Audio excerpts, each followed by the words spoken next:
All right. Welcome to the Surge and Destroy Zone. All right. Kyle Timberlake is here with me. This is going to Hello, be everybody. our first one that we do for this, and we're going to be looking at more stuff in the future. Kyle, how you doing, man? Good. Another Sunday. Put Right? up a huge TV for my grandmother just in time for the holidays. Right? Just right around the corner? That's right. And my birthday's right around the corner, too. My birthday's right around Thanksgiving. It sometimes lands on it every year. So that's kind of cool. You can see some family and have some fun. You guys have anything planned for Thanksgiving? Just hanging out with the family? Yeah, just the standard family stuff. Yeah. It's kind of tough with COVID, right? Yeah, do the run in, grab food, say hi to everybody, run away from everybody before you die. I know I'm going to eat right. That's all that matters. That's the most important part. Family comes second to turkey and gravy. And then there's turkey and gravy. Yeah. After that, got to keep going back. All right. So this is our reboot into the video world. Long time ago, we used to do West Coast Hammer Time. We're gonna have that. We're gonna bring that back. So look for more of that Hammer Time, Hobby Time type stuff that we got planned. But this is about Surge and Destroy, right? So this is our league. So we got a little league going on. We want to share with everybody. How about you? Are you anything you want to talk about in the league? No, this is my second session with the league. I played in the 40K version of this league many moons ago when I was a wee lad. Never got into the fantasy side of things, and it's been cool to come back into the league. New edition, new rule set, new people. Some people I recognize, most people I don't. It's just been fun to have regular games against locals. And we started this quite some time ago, and the community. There's a connection between the community. We had a couple different games that we were playing. We were part of the Southern California Games Workshop League, and so it kind of expanded into something a little bit more specific for Kings of War, which we've dubbed Surge and Destroy. I must say that we've Rashad has some impact on that with his undead. I'm sure a lot of people know Rashad in the community, and so that's where Surge and Destroy comes from. We all kind of came together and came from that, but in some way, the Kings of War, we wanted to have a good feel, and a good Surge and Destroy zone feels like the right thing. Yeah. With the way we did that. To give more credit to Rashad, he also made our logo. He did. He did the art for the logo. So we've got some T-shirts. We'll talk about that in the future here. We're going to talk about that along the way. So the SoCal community, we've got a large community of gaming, so it's been a little tough to keep it all wrapped up in the activities, but we are trying to harness that. And we've got some more growth in the local area, so we'll be talking a little about what we're tapping into. That's going to be really, really cool. The future of Kings of War is getting bigger and bigger. And if you're looking on Facebook, you're seeing a lot of beautiful armies out there, and it just pushes me to push my game. I know you've been working on your dwarves. I'm excited to see that come out soon. Yeah. I say Mantic's really stepped their game up. They just had their open day, and a lot of the models are showing are looking really fantastic. You know what? I was just looking at some of those Draken Riders. They've really bumped up their art. It's you're like, okay, this is a go-to now. You got to go this direction. Definitely. Yes. As far as like miniature dragons go, it's probably the best ones I've seen as far as the look. Right? They look like miniature dragons. They're not rideable. They look rideable, but they don't look crazy big. They don't look awkward or like chickens, like a lot of other ones you've seen kind of going around. They look like dragons. Yeah, there's three dynamic ones. They look like they're in dynamic poses and not just like a static, they're like a chess piece or something. They look like they're doing something on the table. It definitely seemed like they got some influence from the not Kings of War, Game of Thrones dragons. Yeah, definitely. And I still think, I know this is a bit off topic, but the scene, I think it was the 7th season, when they come back to Westeros and Khaleesi's on the dragon killing all the Lannisters. Yeah. To date, the best depiction of what if a dragon existed, like that's what dragons would do. They would be attack helicopters of death, and they would just kill everybody, and it's great. And I love it, and I touch myself pleasingly while watching it over and over again. I've seen it quite a few times. I'm sure I have a model of Viserion around here somewhere. we all enjoy that. I'm sure we could go on and on about Game of Thrones, but yeah, let's go on here. All right. What do you say? So we have got. So we're going to cover some really interesting topics for you guys. So if you're new to Kings of War, there's going to be some really good information that we're going to show. Now, none of this stuff is new, but if you're new to the community for our Surge and Destroy League, these are going to be some good resources for you. So, for example, we're playing currently virtually, so you're welcome to, if you're in the community, to play a local. We ask that everyone pays attention to their local safety requirements, so wearing masks and hand sanitizer and protecting the community as best as possible. But you'll notice that same approach is done in any of the local events. I've gone to an event, I've flown, and then quarantining as necessary. Everybody has the community to deal with. So like in this example here, I'm showing some of the topics. So we play on Universal Battle. If you haven't got a chance to see that, Universal is a virtual platform that it's really just a platform that allows multiple games to be played in play pieces. So it's almost like a virtual chessboard where it's got the mechanics for moving models around. So we're not the only game that uses Universal Battle, but Kings of War does seem to play very smoothly there. And the platform designer is aware of what it's used for. So that's great that Universal Battle 2 is definitely more shaped toward Kings of War than the first one was. I don't know if you, Kyle, had got a chance to play on the first version of it, but I did quite a bit on the first gen. Yeah, I never heard of the first version of it. I got into it, I want to say 3 years ago when people started playing battles in Universal Battle 2. So, yeah. So there was quite a big jump in the improvement in Universal Battle 2.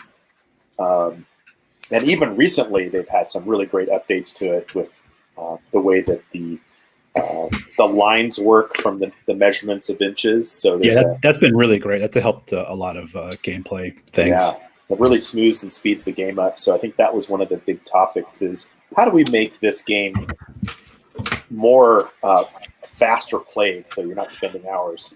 The one thing I will say, and if it just so happens anybody who knows Universal Battles 2 and who makes it, there has to be a hotkey for locking the X and Y axis. Every time I move a unit, it's always when it's locked or not locked when I don't need it. I agree. And if there's a button I could press or programmable or not, oh man, that saved me a good 30 minutes of being an idiot. Yep. I think there would also be a nice feature to be able to click on the map and leave a marker there, like just leave. Leave a ghost. A ghost right there, so that if you're moving models, that ghost doesn't disappear, and you want to know exactly that distance where that is, and you don't want to cross that line. Yeah, or possibly a way to clone a unit. That might on top of a unit too. It might be easier. The guys there do a great job already. I'm not one to sit there and say more, sir, please. But if they can do it, I'll give him a big hug and a kiss when I see him. Yeah. How about hugs? Let's start with. I'm pretty sure I don't have COVID. Yeah, so far. I would agree. So Easy Army is another one where you can use a platform to make your army lists. So what you can do is you go to easy.army.com and you'll see a no-pay platform where you can save one or two lists, and you can just experiment with it and kind of get an idea of how you want to create your list. And then you can also print out a PDF of that army, so you can share it with someone. Now, I do recommend that for everyone who wants to get into a league or play in a more constructive community to get the opportunity to create your list constructively and print it out, because it also has a lot of the important things like the statistical values, the point costs, and then of course the special rules are also on the last part of Easy Army. Did you have anything you wanted to share about Easy Army? Yeah, I mean, it's the de facto standard for tournaments. I mean, pretty much everyone requires Easy Army. I think as far as layout goes, it's the best. I know a lot of people also use, was it Universal Battles? No. Oh, there is another. What is that? I got my phone real quick. Battlescribe. Yeah. I'm not a big fan of Battlescribe for Kings of War because the extra complexity isn't needed to add stuff to units like you would for 40K or other games like that. Yeah. Because Kings of War, the units and stuff it's so straightforward. All the extra lines, it's hard for me to read a lot of army lists made with Battlescribe. I think, so what I've noticed, if you come from a different platform, Battlescribe may be familiar for people. And so Easy Army takes the time to get used to how that works, but once you get used to it, it flows really nice and it's easy. The printout, I think, is the best part. The printout for Easy Army is perfect. If you hand somebody a list, they can see exactly what's going on. Yeah, and we're all familiar with it, so it like standard default. It's just, we know what to look when we see in there. We know where to look on the pages, and it goes quickly. There are one or two pages where I've seen lists from Battlescribe. They're a little long, and you might be turning a little bit to find what you're looking for. Maybe it's just not as intuitive for me, but I did try to use it, and I found myself going the opposite direction toward good army lists, and I've worked with them quite a bit to get that platform really usable. Now, it's not in its best perfect point right now, but it's always getting improved and better. When I was doing this, I noticed a few things that weren't perfect in the lists, but like I said, these people are usually, you notify them and they fix it next day. So same thing with Easy Army. I found a little problem. They got back right away, like that same day. I think one nice thing about good army lists is if you're like swapping lists with your friends and kind of prepping for a tournament or going over things, as far as taking a screenshot goes, good army list is the best. It's super easy. You don't have to take multiples or use any kind of scrolling feature. Just it fits on a screen very easily. Most people who are in the tournament scene don't need to see the unit profiles. They understand what a unit does for the most part. So it's nice and compact. Tells you what you need to know. Print screen it, send it to your friends, and swap things back and forth. It's the best for that. Exactly, and I even use this platform when we do this. So we'll be going through the armies for our first round matchups, and we'll be using the good army list just as an example to show how simple it is for us. Now, obviously, there's something to be said and missed in these. I noticed when I was listening to the Masters cast about talking about people's lists, I noticed that there was a number of things that were often overlooked in other people's armies. Often maybe a special ability would get, because they didn't have all that content in good army lists. But I think that's also plays to the advantage of the player. That's the person that's list that it's not intuitive what this army does. So I think you'd be surprised that how some of these armies will do in a competitive environment, even though they're not exactly intuitive what they're doing. But good stuff. Countercharge has been around for years. Rob has been doing a great job over there making content and interviewing people. They're at episode 467 this week. They have some content to go back. There's a little something to read or listen to there. They're great fellows. Back in the day when I was on episode 40, so it might be a little bit of reading to go to before you hit that number, but you're unending amount of content for you. And I was also on the Basilian Army List review for 2nd edition. And then we did a quick one right when 3rd edition came out, kind of like our first thoughts on Basilia. It was me, Jeremy Duvall, and Tom Annis. Oh, that's awesome. Two guys you've heard of and me. Yeah. It's always fun with those guys. I listen to their podcast every week. So yeah, fantastic absolutely. resource for Kings of War.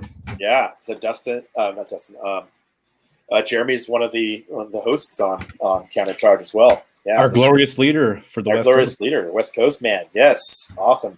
Yeah. I hope we have him on sometime soon. We've already spoken, and I'm looking forward to that. Absolutely. Right. Yeah. So we got Dash 28. Dash 28 is another great resource where a lot of the informed players in the community are having a lot of community development that come through Dash 28, and I think that's great. So if you want to learn about your armies, you want to see how stuff plays, you want to find out about virtual play, you want to find where the community is and tournaments, events, and that it just seems like a great platform for that. I mean, for me, it's if you're a new player to Kings of War, Dash 28 should be the first place you go. Absolutely. They have a year's worth of third edition content now. A lot of great articles on armies, not just army reviews, but here's things to look for. That I know they just announced they've been doing a lot of streams of games on UP2, and they announced they're going to put out all of the army lists that they've streamed.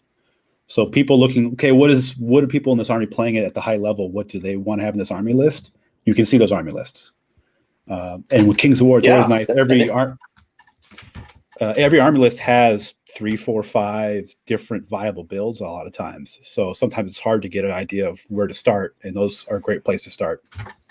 Totally agreement. I think there's a lot of great players out there. So we have a number of virtual leagues going on. Like Call to Arms is a really big one. I remember Call to Arms number 1, and I played in that one. I haven't played in all the Call to Arms, but I remember playing in that one and thinking how great it was to have a broader international community together.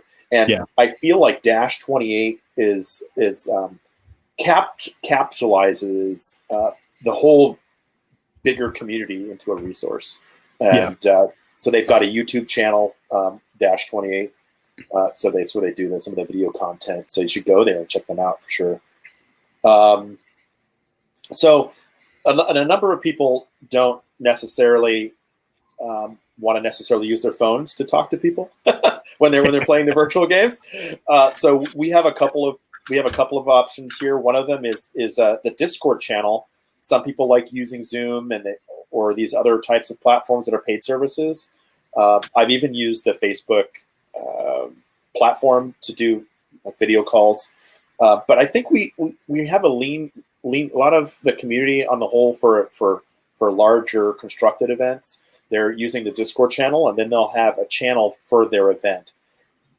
Maybe the Emerald Dragon was an example for that, and Rashad for his a Riddle of Steel event, for example. So go ahead and get a Discord, even if it's just a unpaid account. You can go there and you can have a voice chat with someone, and it just makes the whole Universal Battle platform go a lot smoother.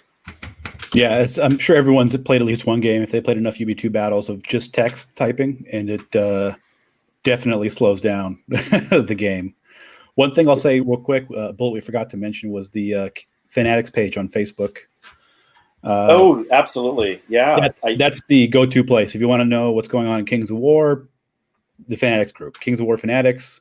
Also, every army has their own Facebook page if you want more army-specific things to talk about and list. What's my list going to do? What do you guys think? What should I take? Normally, go take those to the army groups because Fanatics is kind of more of a generalist group to talk about the hobby in general and overarching rules and shenanigans. You get to know the people on board. That's right. And I'm certain that more people are doing other types of channels. We're looking forward to other people's feedback.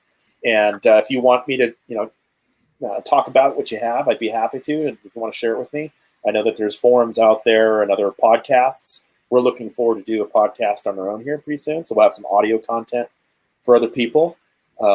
We have a good sized community over here that a lot of people don't know about. And I feel like it's just getting larger, and we'll talk about that too. So we went to Masters last year. or was that this year? But yeah, what year is it? Jeez, it was this planet am I year. on? Feels like it was ages ago. But yeah, we went in February of this year, right? Yeah, end of February. Was it end of February? Middle of February? Yeah, and we took the California trip to New York. What a beast that was! I tell you. So let's talk a little bit about our West Coast team. Yeah, so we took our Masters team out there. So for those of you who are not familiar with Kings of War, it has a Masters event that there's 8 regions, and each region has an 8-player team, and we go to regular events just like in auto racing or any other type of competitive event to make enough points to make an achievement to go to the Masters team, to get on the Masters team and go to the wherever the scheduled event ends up being. Yeah, every year the location changes, goes to a different region, hosts it. There's a bidding process, and it's always fun to see which region wants to host it for the upcoming year and what their plans are. And it's always kind of it's a bid to have a fun time, because even though it's supposed to be the most competitive of tournaments all year with the best of the best showing up, it's still a fantastic time with a lot of cool people. Kings of War really lends itself to being an easy game to play as far as rules and stuff. There's very little problems that show up. It's very straightforward. Are you a good general or not? And it goes from there. So plenty of people are, getting their face smashed in because they made a mistake. Acknowledge it and say, "Well, you owe me a beer." And the other person goes, "Well, of course I owe you a beer." And then shenanigans ensue. Dude, I got some stories for you, man. I got some stories. Oh man, Dan Minor, we laughed like we would not believe. Was that the last round? That was, I think it was second to last round last year. Okay. It was a table right before you and I were sitting next to each other. Okay. I was playing. Oh my goodness, we were rolling. We had such a blast. I tell you, we were obviously dishing it out on each other the whole time, and we're both familiar with our lists. It was just whoever got the best die rolls, and it was just luck of the matter. And I don't know. It was turn 4. We said, "Okay, beer phase." We walked down the hall and just got a beer while the clock was running. That's what adults do, right? That's what the adults do. And we had a fantastic time. That was by far, Masters is one of my favorite events to go to. Yeah. It's just the coolest dudes all in one room. And I'm looking forward to every year we got. I mean, I don't think I could. I mean, I travel as much as I can now. It's great. I had a great time. Yeah, I've traveled decently as well for Kings of War, and it's always been a good time. Even the few times I went to tournaments before I got to know the community very well, it was still a really fun time, and people were really opening and, "Hey, do you need anything? Do you want locations?" And it's always been a fantastic time. And Absolutely. This year was the first year the West Coast brought a full 8-man team. That's right. That's no right. mercenaries. No, we didn't pull any mercenaries, and we were not last. We weren't not last. It definitely wasn't the guys in the region above us, though. Yeah, and we are. And I'll tell you, our hobby score, no slouches. Yeah. I'm telling you, we brought the big guns when it comes to painting hard. That's right. We brought the big guns. So here's our recent. This is what last year's team was like. We don't know if everyone's going to make it to the team, but obviously these are some of the competitive guys. So if you're looking to get on the team, you're going to have to beat out some of these boys. But yeah, it's all in good fun. So make sure you come out and meet everybody. We're definitely interested in the community. What I'm going to do is I'm going to go ahead and we're going to talk a little bit about Masters event, because I think that was just such a great experience. So one of the things we have in Masters is a competition for player's choice. Now, obviously, there's high paint scores and high sportsmanship, but I tell you, Scott Holcomb, he went all out this year. Yeah, I remember picking you guys up from the airport because me and Rashad took different flights from you guys. Yeah, and Scott brings out this giant wooden case. This is my army. And he has it perfectly fitted to have everything fit exactly stacked up and everything. And there's a video out there Scott didn't take the video. It was somebody else. I think it was Mark Cox maybe took the video. There's a couple of us did, yeah. Mm-hmm. But it's with all the fog and lights and sounds and stuff lit up. It was fantastic. It was really cool. As they say for player's choice, it's what army do you want to take home? And it's probably this one. It even comes with whiskey. I mean, that's right. It's got the whole deal, right? A little bit of Calico Jack. But you know, I tell you, I remember when Scott and I were talking about this list, and you know, I've been playing. You know, Scott and I have played on the same team. We've had a number, like when we play. I don't know what it's like, that two-headed giant thing where you're just two people on one team. Yeah, yeah. So we've played together for years, and we've been talking about an undead, or and I spoke to him about an undead pirate list years ago, and I never got around to doing it. And when we came back from the years before Masters, and we were brainstorming how we would do Kingdoms of Men. Now, obviously, this was back when we had the formations, and so we both made our own version of Kingdoms of Men. But they definitely turned out pretty similar. But Scott's list was for sure better than mine, and I tell you, he's really honed that. It's also really fun to play and play against, I think, and it just looks amazing on the table. I tell you, it was just a real blast. Now, I actually had an opportunity to help him out with some of the electrical work and some of the design of this. So I'm in electrical engineering, so I had the opportunity to give him some recommendations. And of course, 3D printing is his world, so he's totally in that, and he helped me get into 3D printing, and it's really been a great experience. So I hope I can really show appreciation for what he's done. I mean, he printed that ship and did it all himself. I mean, it's fantastic, the sails and everything. Fantastic, and of course with that we can show a couple of shots of his army, and I'm hoping that I can get Scott on in this so he can talk about his experience. But when he gets a chance, to let us know. But yeah, here's a shot of that fog going. Yeah, with the fog and the lights and stuff going on, it was something that the hallway they had for Masters here was huge, because we had two tournaments going on. We had the 64-man Masters tournament, and then the Best of the Rest tournament, which I think was it more people than the Masters? No, I think it was maybe like 50, 60 people. It was a lot. I think it was about 60, yeah. Mm-hmm. Yeah, so we had, over 100 people playing games in one big hall. So you could see his was on the wall of what edge, and you come in from the other side, and you can still, when it's all lighted up, you could see it from over there. Yeah. It just had a commanding presence. It did. And I tell you, you just brought up something that was a really great thing about Masters. It was a brilliant idea to connect these two communities together, which I don't even want to say it is one better than the worst, because I tell you, I saw plenty of players that just couldn't make it into the Masters, and that are good players still. It's just like the region is extra tough. There is no doubt that just about everybody, I mean, everybody there at the Best of the Rest, I'm certain are Masters qualified players. And so I don't want to, there's no negativity with that at all. I think it was just bringing our community together even bigger. And that was a brilliant idea from the New York guys.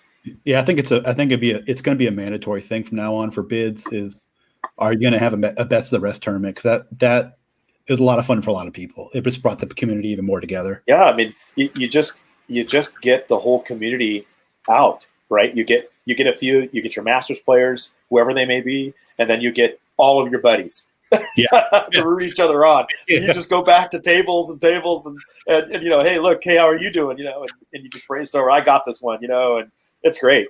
But they had all those special items you wore at the Masters if you were the best or the worst or whatever. There's items to wear depending on how good or how bad you were in your region. That was hilarious. It was hilarious. Quick insider thing: if you're ever at a Masters tournament in the future, hang out with the Pacific Northwest guys. They're the coolest. They have the most booze as well. So. They also have the most booze. Be when you get there. I think they went through like 6 or 7 bottles of peanut butter whiskey. Oh my goodness! And peanut butter whiskey, so as much as good. Yeah, it's as weird as it sounds. It is absolutely delicious. Oh my goodness! And it is dangerous to your health. and your ability to play the next day.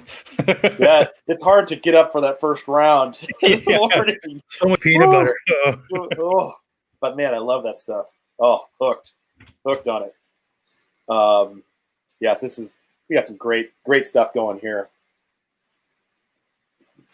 So that's a great shot of Scott's arm.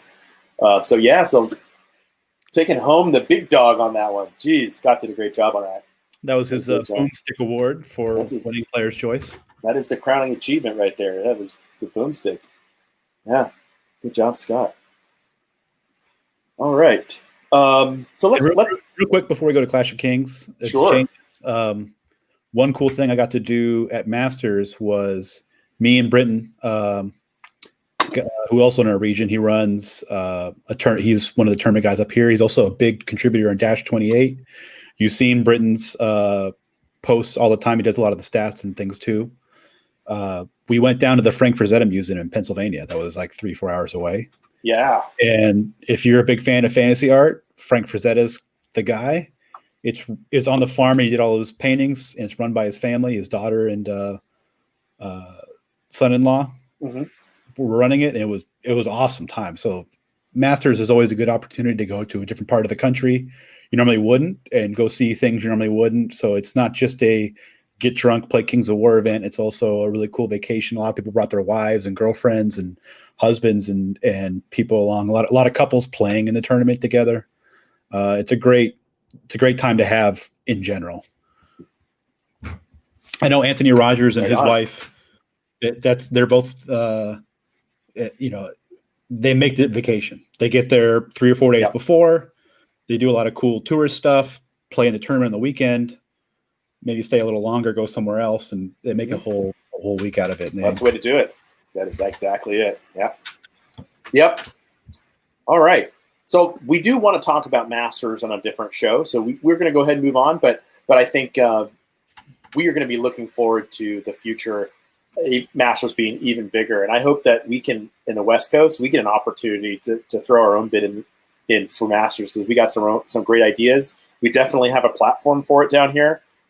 So it's talking about Masters. I think most people who are familiar with the Warhammer days, we had a tournament called the West Coast GT, and that was ran by Fred Whitney. And I worked with Fred on that event, those events, and also through the West Coast Hammer Time podcast that we did.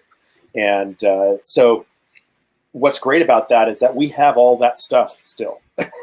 So we can still run relatively large size events. And I'm certain that we can make some arrangements to get a big event arranged. And I'm not so sure where the location is, but we'd have to work around that and try to figure out what everybody wants and get our community together. And I think this is all part of that. So, all right. So before we get into this, I think it's important to note that Harpy's Rift came out recently. So Harpy's Rift is Halpi's Rift. Halpi's Rift. Halpi's Rift. Let me get that right. Thank you, sir. I like to call it Harpy, but it's just me. We'll use your gargoyles and stuff like that. Everyone, I'm a good calf. Oh, this is fun. I fly around. So true. Yeah. Anyway, yes. So Clash of Kings really is something for everyone to be aware of, that there's just some adjustments that need to be made to third edition lists. So there wasn't a lot of really big changes. It was just, but here you can just see some of those things that you might need to pay attention to. Special rule changes, things like ignoring cover. Some of the hex spells got changed. But I think this is all really good balancing type stuff.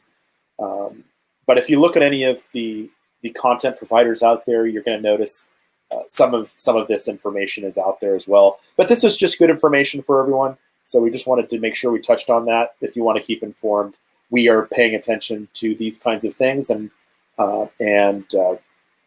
so I hope you get a chance to just take a look at Halpi's Rift and make sure you look at these adjustments to your army. So let's go ahead and just move along here. So we'll talk a little bit about our league and what we're doing. So the SaD League came about because we were looking for a way to get our community together. We already had one, but we just needed to make sure that everybody knew what it was. And the spirit of it comes from an energy-based community. We really just want to charge it up and make sure that everything we connect with the people in the group, and maybe there's a little bit of alcohol.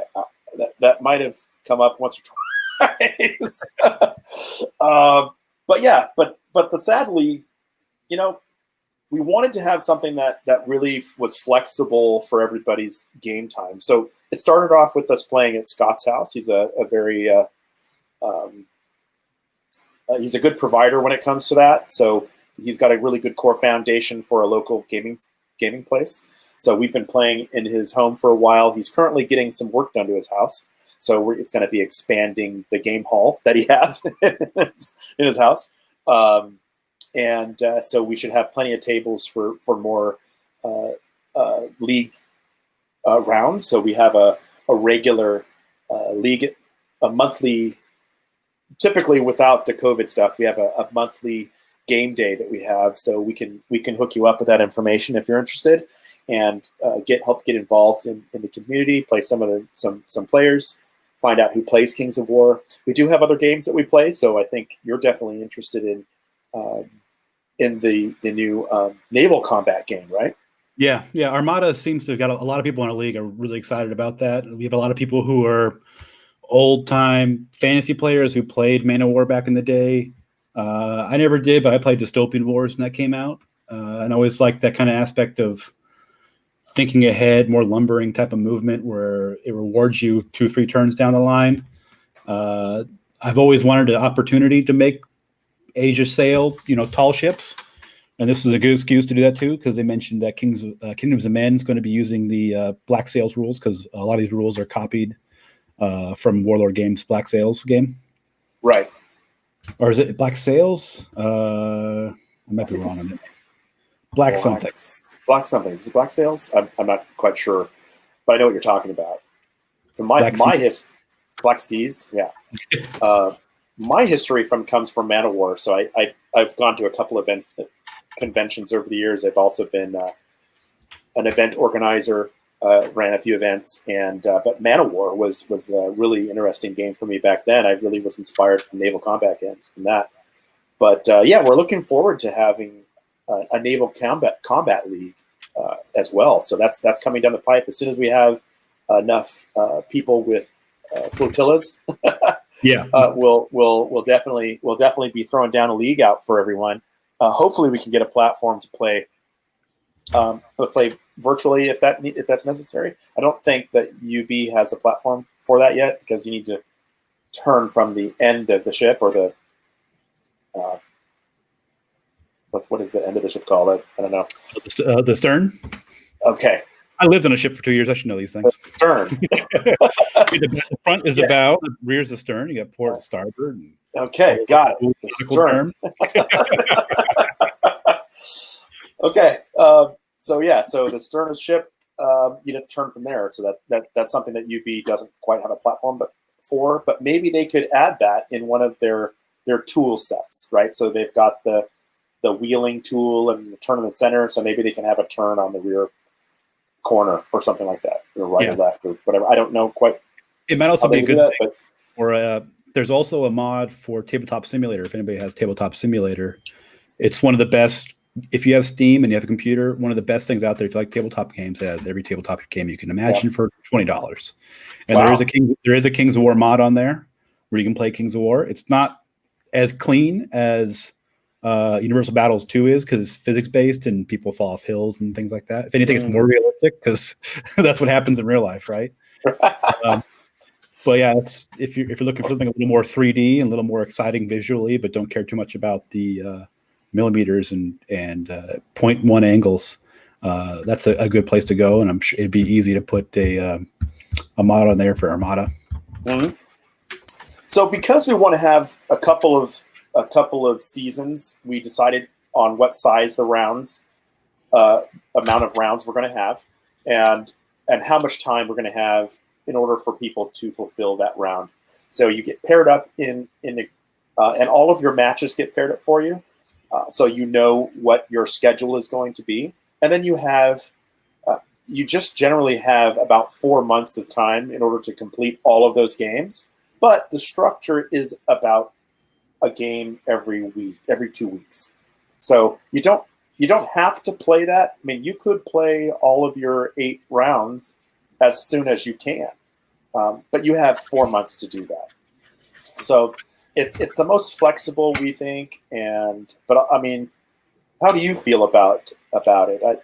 I don't have as much concern about it as other people do. Yeah, I mean, I think this is a good amount of time to play this many games. I know initially we were given this much time because the league spread out pretty large geographically. There's people from San Diego, people north of Los Angeles, which tip to tip can take 3-4 hours between people sometimes, especially depending on traffic. So before we went online for this COVID-19 Fun Times UB2 league. Oh, fun times. Normally the groups of players you played against were the people that were closest to you geographically, was generally how it was set up. And you had maybe a couple people that were far away. But with Scott's house kind of being the center location between everybody, oftentimes you go to Scott's house, get 2 or 3 games in that day to knock out a bunch of schedules, and kind of, so you had a couple game days to go to meet people. And then maybe the last month is when you do more individualized meetings. Absolutely. Well, we have so after we complete these 4 months, you get the opportunity to go. If you get qualified for the top 8, you go for the finals. And so we have a finals scenario, just like in the Super Bowl situation. So you have your playoffs, and then there's a finals, and then there's awards. So we definitely give out awards for all of that. I wish I had a shot of the sword that we have, but it's a big, giant broadsword. Yeah, it's pretty cool. You get your name put on it and everything. You get your name put on it, and then you're holding the title for that whole rest of that season. So that's a fantastic thing. And then of course the prizes are fantastic. So I really think that the approach to this is taking a simple route. We wanted the grading to this to be more on the end. I don't want to say beginner, but I wanted to say definitely on the intermediate side. It's not trying to target the most top players, but we are trying to make it a foundation to be in a stepping stone or an improver kind of approach. So it's in the intermediate level. We definitely are welcoming beginners as well, and also we have several of us are masters players, and I don't know if anybody calls himself a pro player. So I think it's a hobby, right?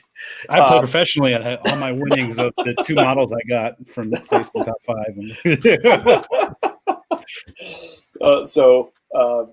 5. Did you want to just cover anything about the rules, that as far as the ins and outs of them, or? Yeah, sure. Richard Fredendall is our SaD commander, as we call him. He's in charge of the league. He does a fantastic job. He's out there on the front line. Commander. SaD commander. I'm sure we'll make some kind of meme with him as like some kind of Cobra guy eventually. Yeah, it'll be like there's going to be a Commander meme like Cobra Commander, something going on there. But he also set up a Google Doc form. It's super easy. Once you get the game done, you just go to the page, put your name in, put your opponent's name in. It's a drop-down menu, win, loss, draw. And then we have scores for army composition, how clean your opponent plays, paint score, and then just general sportsmanship. And when I think it's a 1 through 4 on all of these, yeah, with a couple with zeros for extra bad people, but yeah, but it's one of those things where it's like it's there because we have to put it there. I don't think anyone's ever run into that problem, at least not recently. And we do want to encourage a discussion about that. So there is a comments area. And so if you go something, if you do give somebody a really bad score and one of them, you actually have to give a reason for it, not just throwing it down and saying whatever. Right. And I hope you really have a real reason. Yeah. Because I mean, there's just one thing where people can disagree about things, but I think if somebody's really manipulative, we would need to know that. I mean, we understand disagreements, but yeah, I mean, I don't think anybody's being judgy. I think this is just a game. let's play a game. Let's have a good game, good sportsmanship, and I think go ahead. You have to try really hard in Kings of War to be an a-hole, you know. Yeah, you have to make an effort. Okay, so I don't think I have anything else about that. I think the approach is really to make this as fluid as possible to participate in the league. Currently, we're not, for our virtual league, we're not charging anything. So if you wanted to be a part of the league, just let us know. You know, message me, or talk to Kyle, or we can see what we can do for you. Yeah, go by our Facebook page. That's the best place to get in contact with all the SaD people. Yeah, search and destroy stuff. Mm-hmm. Yeah, you want to get SaD. Yeah. Okay, so yeah, like we said, so what's interesting about the SaD League is that we've been doing it for a while. It's not like this is a new thing, but we did decide to expand it other than Southern California. So we have expanded it to larger. Now we're getting a broader group of players in, and just to mention a few who've come on board recently. Now, the approach to this one was a simple one. It was a pretty brief for this season. We know that everybody has challenges, and so we opened it up to see who would want to jump on board, and we have a few people here. So I just wanted to mention and show that we've expanded to the whole West Coast here. It's currently, I don't know if it's planned to expand larger than this, but I don't see any reason why we couldn't do a larger league. If what interests of the community is, if everybody wants to be part of a bigger league, then we could expand to that.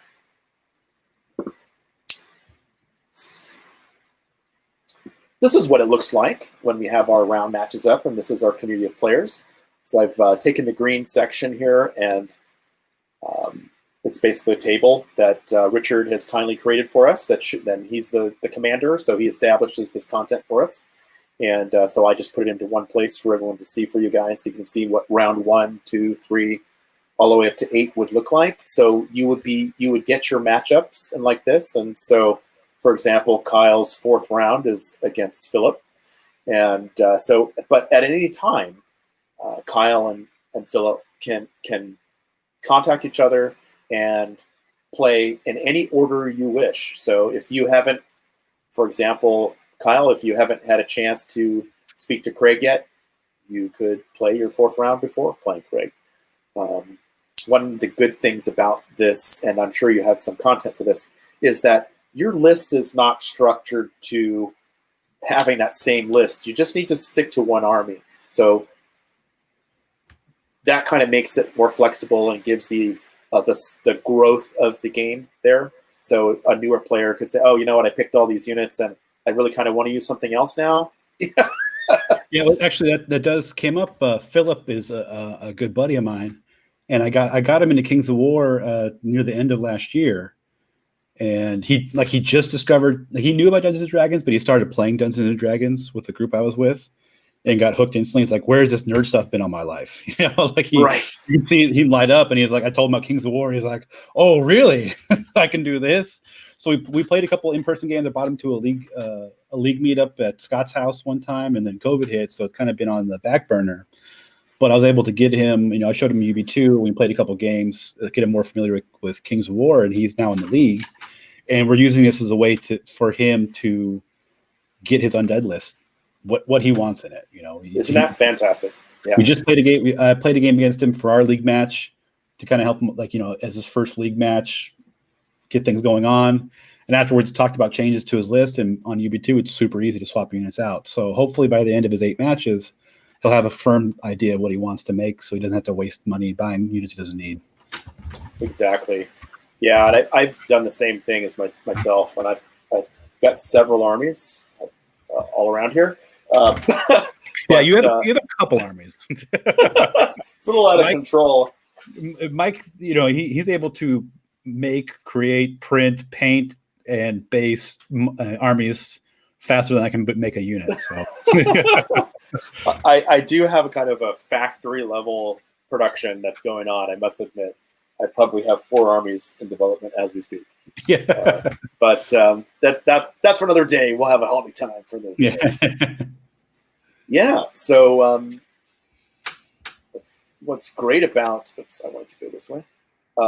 So this is our first round matchups taken from that list, and so we're going to take an opportunity and just kind of show everybody a little bit about what those first round matches up, those armies are, and who they are and who they're matching up with, and what we think about their lists and how they're going to do in their first round. And that's an interesting part of this, because even if we do this review, it really gives a perspective on how that person is thinking in this level of the game at this point in the game right now, and what they're favoring, what kind of unit types they're favoring, what they'd like to appreciate in the game. And I know me, I'm actually building the army that I'm playing with. So I'm trying to hone it and sharpen it and get it a little bit more effective, because I know that my math hammer doesn't always come out. I'll tell you that. So I also am aware that so our league technically already started, so I don't know if anybody's played each other yet, but I've got 3 games in already. So yeah, okay, there you go. I have also played against someone, but it wasn't my first round matchup. But so we're going to be talking about that stuff. I was hoping that I'd get at this point. I was hoping to get Scott come in and talk a little bit about what he. So maybe he'll come in somewhere in the middle of this if he gets a chance. But we'll include him in the future. Scott has always been a really big contributor to West Coast Kings. It was the podcast that we had when we started. He was also a contributor to West Coast Hammer Time, and as well as a broader part of the community. So Fred Whitney was the creator of that. Ben Curry and let's see who else was on there. There was a lot of great guys. What was that? Big Jim on there. Jeff Swan's been on there a number of times. So Jeff Swan is from our community, so he definitely knows what we have over here. And but anyway, we're going to be looking forward to getting to that. But let's go ahead and do some of these first round lists. So we can go ahead and pull those lists up and talk a little about what we first saw. So I'll read the first side here. I know Scott's list like the back of my hand. And we have Dan Miner here, who I was talking about earlier, who I played against in Masters. Yeah, fantastic. And I just played against him this morning for the league match. So. Yeah, Dan Miner. Glad we have him aboard. Really he's real quick on Dan Miner. He's a fantastic community guy. He has his own. If you need custom cut acrylic and things like that, he has Dan Miner Creations. Dan Miner Creations. To go. He'll do what you need. He does a not right now. That, I have one of his MDF cards right here in front of me. Yeah. So appreciate it. He also does a gamers cruise every other year, I believe it is. They have a cruise ship, and it's meant for all types of different games, and he runs it and helps host it and stuff like that. So if you're looking for cool stuff to do on a ship, that's not illegal. Go look up Dan. Right. He's our friendly Canadian neighbor to the north. That's right. Absolutely fantastic guy to play against, and a great person for the hobby to be involved with. That's so it's right. Great having him in the league. I mean, every morning at Masters is have breakfast with Dan. And I'll tell you, I remember when we did the Masters before, he flew out to Masters just to hang with us. And I tell you, the guy's a really cool dude. And like you said, we brainstorm all kinds of stuff. He's a good guy. Yeah, good guy. And I was really excited to see his list here. But let me go through Scott's first, and then I'll let you do Dan's. How does that sound? Okay. All right, so Scott's Kingdoms of Men list is basically a rebirth after the second edition Masters event that we went to, and we brainstormed the list, and he came up with what his version of that would be. That's here.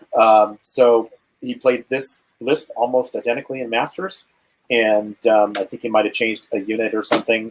I don't remember if he had the Spear Phalanx unit, but it's very similar to this.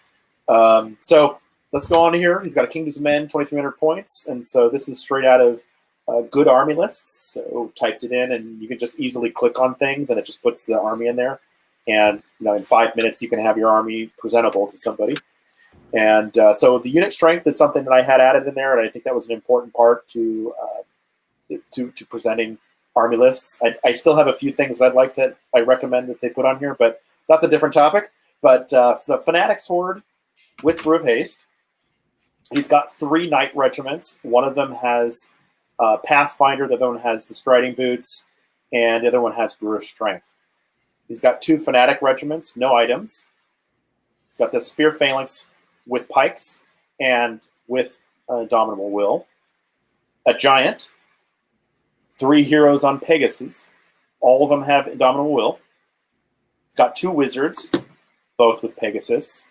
And he's replaced Lightning Bolt and added... he's replaced, Fireball with Lightning Bolt and added Bane Chant for both of them. And then he's got a Captain and then the Army Standard Bearer with the loot. So I'm telling you, Scott has made a fantastic challenge with this list. So I'll let you go ahead and read Dan's list, and then we'll talk a little bit about what we think about him. Sure. So he has 2 hordes of shock troops, which are great units. One with the Boots of Striding, one with the Caterpillar Potion, both with Plague Pots. He has 4 Hackpaw regiments. One had Blade of Slashing, one's got the Meat of Madness. And then 3 Vermintide regiments, 2 Mutant Rat Fiends, 2 Brood Mothers, a Tangle, and then a War Chief on Fleabag with the Loot of Insatiable Darkness. Fantastic.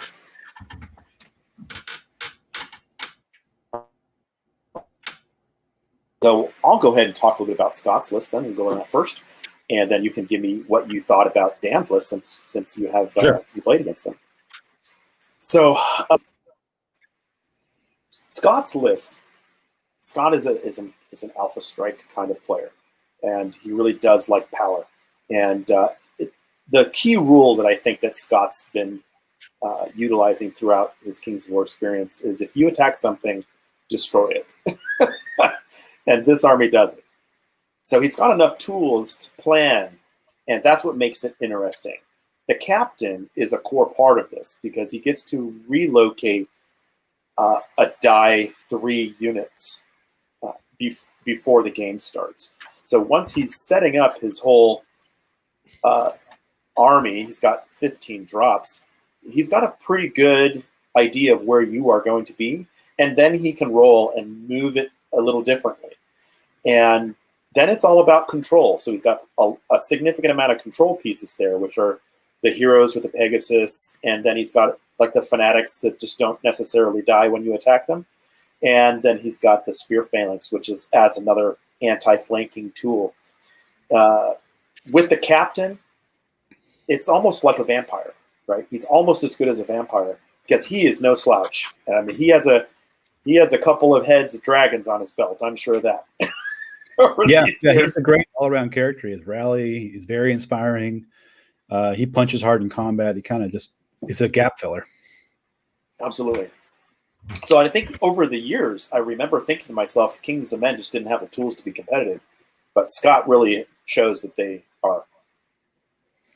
Yeah, and with the upgrade now to the Spear Phalanx with the pikes, it's become a really well-used anvil unit. It's even though they're defense forward, they're really hard to punch to the front, and they let your other pieces go through. One thing I will mention about Scott's list, and it's something I've been talking a lot to Jeremy Duval about, is I don't think you really need Potion to Caterpillar and Knight regiments. Mm-hmm. With the decreased cost of certain items, a Knight regiment with Elite is the same cost as a Caterpillar item, but it's better in almost every regard. I mean, everyone's had the unit. Like I gave a Caterpillar Potion, and it never needed to use it. But if you, especially with all the Bane Chant in this list, if you have a Knight regiment charge a unit cleanly with the Bane Chant off, you can pick up a lot of things in one round. Especially if you soften it with Lightning Bolt or something like that, and you have the Strider Boots in the other regiment. I'm not sure if Caterpillar is the staple it used to be anymore on Knight regiments. Elite goes a long way, even if you're hindered as well. I'm for sure not in disagreement. I'm for sure not. I think I play a lot of Elite, so I definitely in agreement with putting blessing the gods on the list. However, I'm aware that Scott, I'm aware of the sensitivity to making sure that he's either running down the hill or Bane chanting so that he can strike with all of those 16 attacks. Yeah.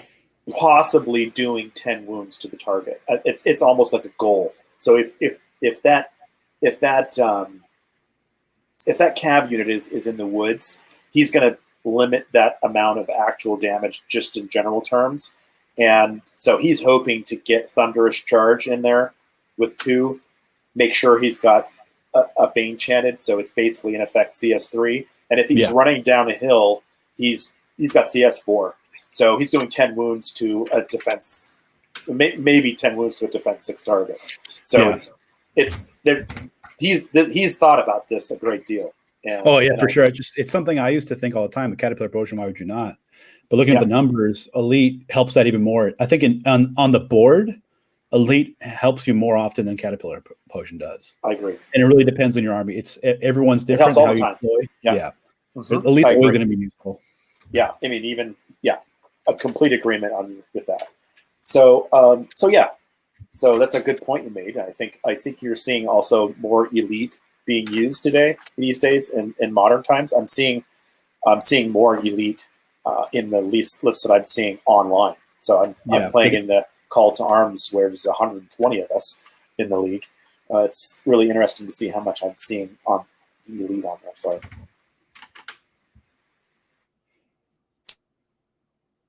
So I think that's one of the surprising parts of this is Scott's list is he's got 3 knights and he's got the giant and the fanatic horde.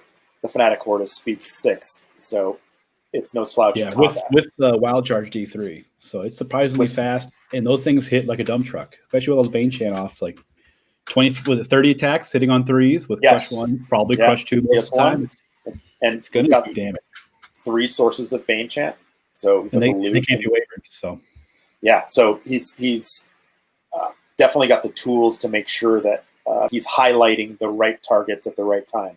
So this is definitely more of a scissors type of army, the right tools at the right time, and then controlling pathways like with the Pegasus. So that's a really brilliant tool. There's lots of tools in Kingdoms of Men, but I really like the way Scott has taken the approach to it. So I'll let you do Dan's. Sure. I've been a big fan of the recent changes to Ratkin in 3rd edition. The aura of life from the Mutant Rat Fiends and the Broodmother, the access to Soul Drain, the abilities to kind of get wounds back and regeneration things. It does it really well. On top of all the rally they have, it's a really good combined arms army. And it's hard if you don't play against Ratkin very often to see all the things they can do, all the keywords they have, and rally here and rally there. And it's like, I broke that unit. It's like, no, actually, it's +2 nerf because of the rally, so it's fine. Like, dang it, it can be one of those really surprising armies. I don't like what Dan did with this army with the Hackpaw regiments. You don't really see those regiments too much, but they're speed 9. They have decent combat stats, but what they can really do is help deliver all this heavy punch of the Shock Troop Horde and the Mutant Rat Fiends.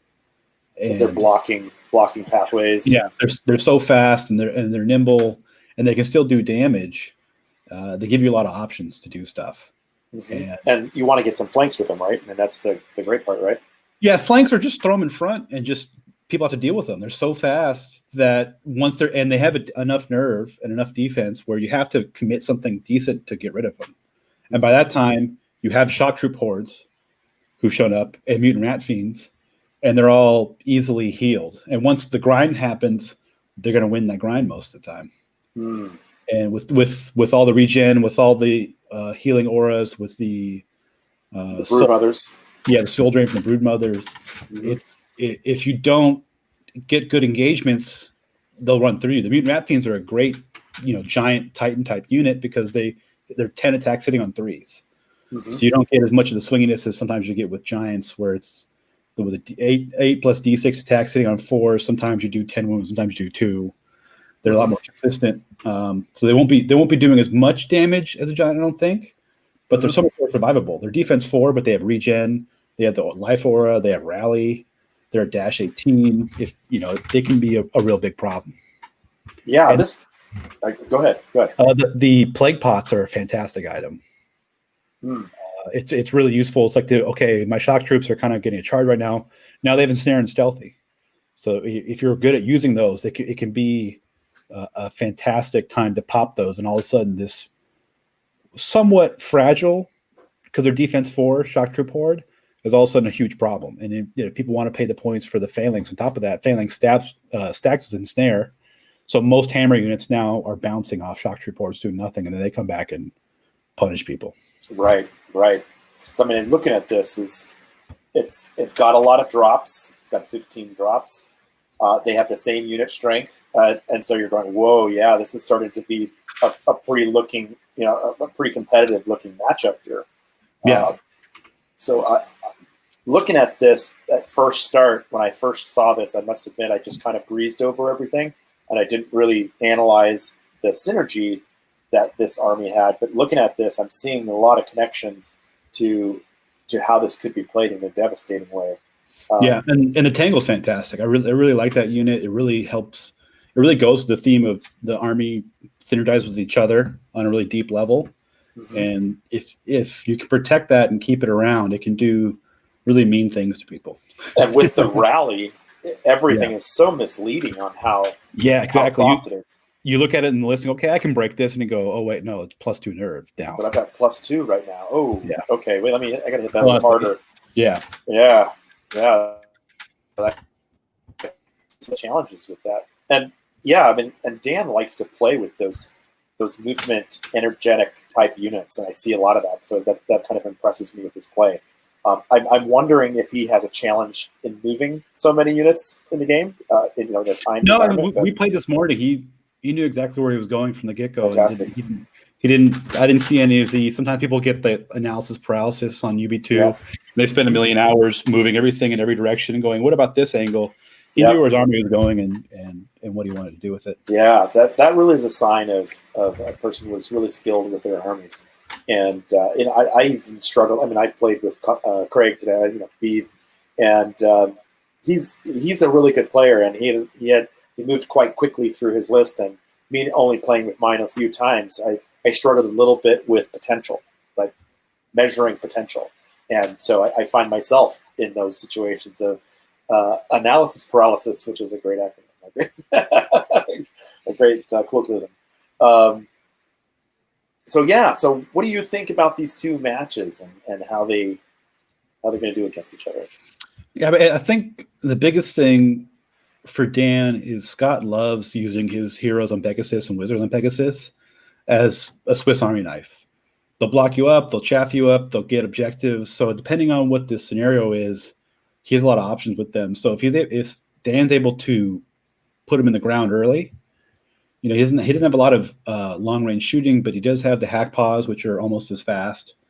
And Scott's gonna have to throw a lot of heroes to kill one hack paw regiment, and they can hit back. He has all that drain life. And in second edition, I played Basilians with a lot of drain life, and that was something that caught Scott off guard. He was throwing his heroes all over the place, and all of a sudden, they're just getting sucked down by drain life, and the one unit they're fighting that wasn't going to kill him in one round all of a sudden is.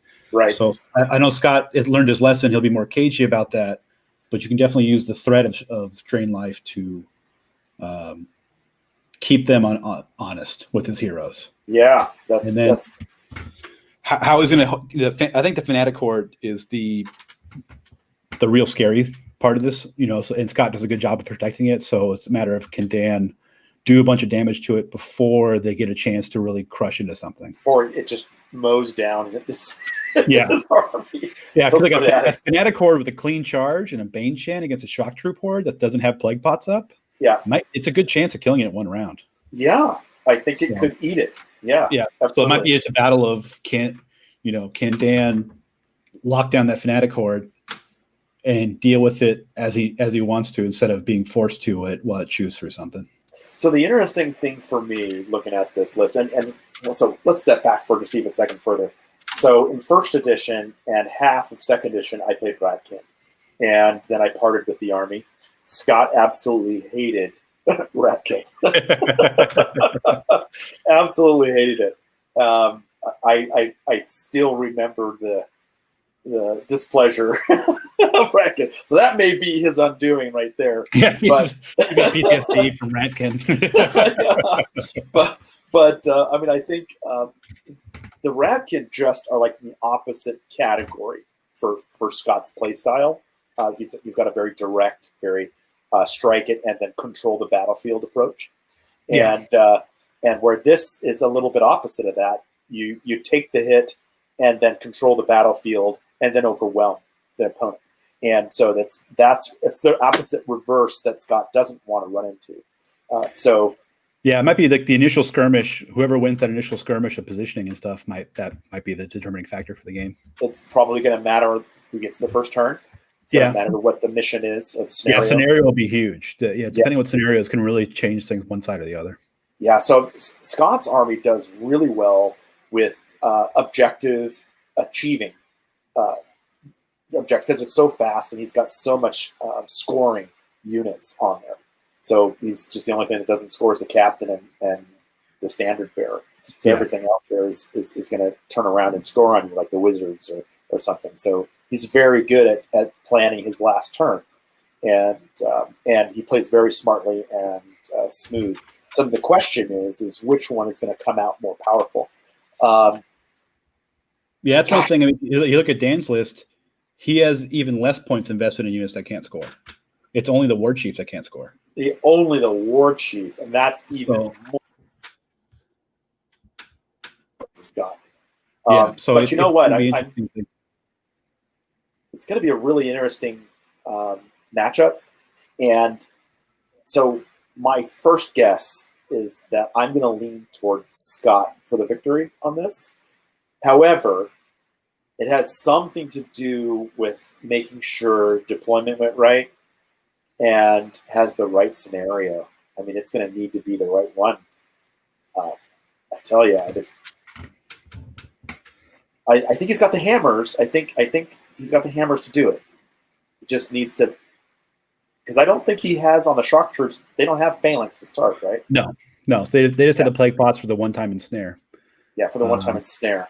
And so that's where he might have his weakness. I mean, that's really going to be like, oh gosh, I can't get my alpha strike, right? So but if you use the Vermintides correctly, they should be able to at least keep the knights from double charging his shock troop hordes. Yeah. And he also has, I mean, the Hackpaw regiments are speed 9, so they can always charge the knights first. Yeah. Which will give Scott some things to think about is, all right, where do the heroes go? I have to deal with the Hackpaws, but if I don't deal with the Hackpaws and go somewhere else, now the Hackpaws get free charges of my knights. And everyone knows as soon as knights are disordered, they fall off the map in damage output. They peter out. It went from 0 to 0 real quick. Yeah. Yep. So are you favoring Dan or are you favoring Scott? This is one of the ones I think there's too many variables to call a one side or the other. Yeah, I agree. And I played against both lists, so I kind of know how both tend to play. I played against Scott's list before, the Masters prep and things, and various versions of this as he was building up to this list. So I really think it's, if you tell me what map they're going to play on and what scenario they're going to be on, then I think I'll have a more definitive answer. Yeah. Which reminds me, for this league, we have 12 maps that were made just for the league. And if you want to use them on UB2, it's called SaD maps. If you look up SaD maps, absolutely. The space between the maps, there's 12 of them. We rolled D12 beforehand. I made the first 5 and then copied a bunch of giant dwarf ones and did some small modifications for the rest of them. Yep, and they are good. I've played on a few of them myself and just some pickup games. I like them a lot. So go when you're on Universal Battle, you can go into the terrain and select the eyeglass, which will allow you to look for maps, and then you can type in the field SaD, and then you'll come up with the SaD maps. And I think you said there's 12 of them. So just to make sure that was brought up for everyone. Okay, so I think I'm leaning a little bit towards Scott, but I think you're right. It's going to be a really close one with this one, and I'm in agreement. So that might be the draw game. yeah, it could end up in a draw. Yeah. Okay, let's go on to the next one. Kyle, you and Ryan Munsell. Okay, I'm going to let you read your list, or do you want me to do it? I can read it. I may have some insights on it. I don't know. Right on. Go for it. So this is a dwarf list. I've been playing pretty much all through COVID at various tournaments, and this has been the kind of final phoenix to rise out of the many dead dwarf bodies. It's a variation of a dwarf list I had planned for second edition, right until third edition was announced, and I just kind of waited until I figured out what dwarves were. For my list, I got Bulwarker Horde with Bruised Strength and Throwing Mastiff, and then 3 Iron Guard regiments with Throwing Mastiffs, 2 Shieldbreaker regiments, one with the Blade of Slashing, one with the Mace of Crushing, 2 Ironclad troops, both with Throwing Mastiffs, a Ranger regiment with the Staying Stone, 3 cannons, a Battle Driller, Dwarf Lord with the wings of Why Wouldn't You Take It? Why wouldn't you take it? Why wouldn't you take it? Berserker Lord on a Brock with Blade of the Beast Slayer, a Dwarf Army Standard Bearer with the Loot, and then a Flame Priest with Inspiring Talisman and Bane Chant. That's right. That's right. Solid list. I've loved it. I've watched you play a couple games, and I'm in a deep appreciation for the list. Part of the reason I made this list was there's so many people out there saying you can't make a foot dwarf list. It has to be rocks and blocks and clocks and stuff. And I was like, screw you guys. A dwarf list needs dwarves. So It's nothing but dwarves walking around, throwing angry dogs at people and then hitting dwarves on the ground. That's right. That's right. And that's exactly how it goes. It looks it's a. I've tried to learn some new tools from that, and I really have a new appreciation for this strategy of play. Speed 4 is tough, and it takes some real skill to predict where the opponent could be and what they could do to your army, and then what you're going to be able to do in a short amount of time while monitoring the objectives of the game. And so yeah, it's definitely an appreciation, and because of that, I'm trying to make an Abyssal Dwarf list that uses a similar kind of mechanic. I wouldn't say that it matches your unit types, but that's my appreciation for it. I think it's a fantastic list. All right, let me go on to the Salamanders here from Ryan Munsell. Ryan is doing fantastic right now on Call to Arms. He's played his first 2 rounds and won them both. I think he's tied up there for first out of 120 players. I'm doing well myself, but I'm not in the top 10. So just to say, I mean, he's really killing it. I mean, he's really killing it out there. The Salamander Ceremonial Guard Horde, Bruised Strength. He's got a Tyrant Horde with a Potion of Caterpillar, so a Pathfinder. Got another Tyrant Horde with Brew of Haste. He's got a regiment of Dakota Warriors, so they're affordable. It's just a chaff piece. The Rhinosaur Cav Regiment. So this is the smaller unit, not the Horde. It's got an Ancient Regiment, an Ancient Troop, so we've got the smaller one, and then an Emperor Sprite Regiment, 2 Lakelodons, a Phoenix, a Fire Drake, a Clan Lord on a Raptor, and our Taco. So what I think, I really think this is a good list, and I've watched a few of his games or parts of them, and I've also he's also been on the Dash 28, so he's a featured player on there as well. So you can see, if I remember correctly, he's got a game where he's played up there. So I really think this is a strong list, but you'd be surprised on how deceivingly powerful it is at the same time, as well as not being as defensive as you would think a standard Salamanders list would be. So I'm interested in hearing about your perspective on it, so go ahead, yeah. Yeah, so actually we played against each other with very similar lists in tournaments online before. Yes. I think we're 1-1. Okay. But the 2 tournaments we were in, it was one of those tournaments with, both of them were those tournaments with wacky characters that do wacky things that are really wacky. So it's kind of hard to get a good head-to-head comparison when you have a bard that shoots 3d6 shots at piercing 2, Yeah. And things like that. So yeah. And then I think one game we played, I killed the Salamander Ceremonial Guard horde in 1 or 2 turns with my cannons. They just lit on fire and they just broke it. Just blew it, just obliterated them, and we're both like, all right, I guess we'll keep playing. I don't know what's going on here. So we've kind of had some wacky games. So it'd be really nice to play against him because I know he's a really fantastic player. Absolutely. And actually have a straight up game instead of having hopefully unwacky things happening. And then we're going to roll nothing but double 6s and double 1s for everything at this point. I played Brian in Masters 2 Masters ago, and I had at that time one of the best games I'd ever played in Kings of War.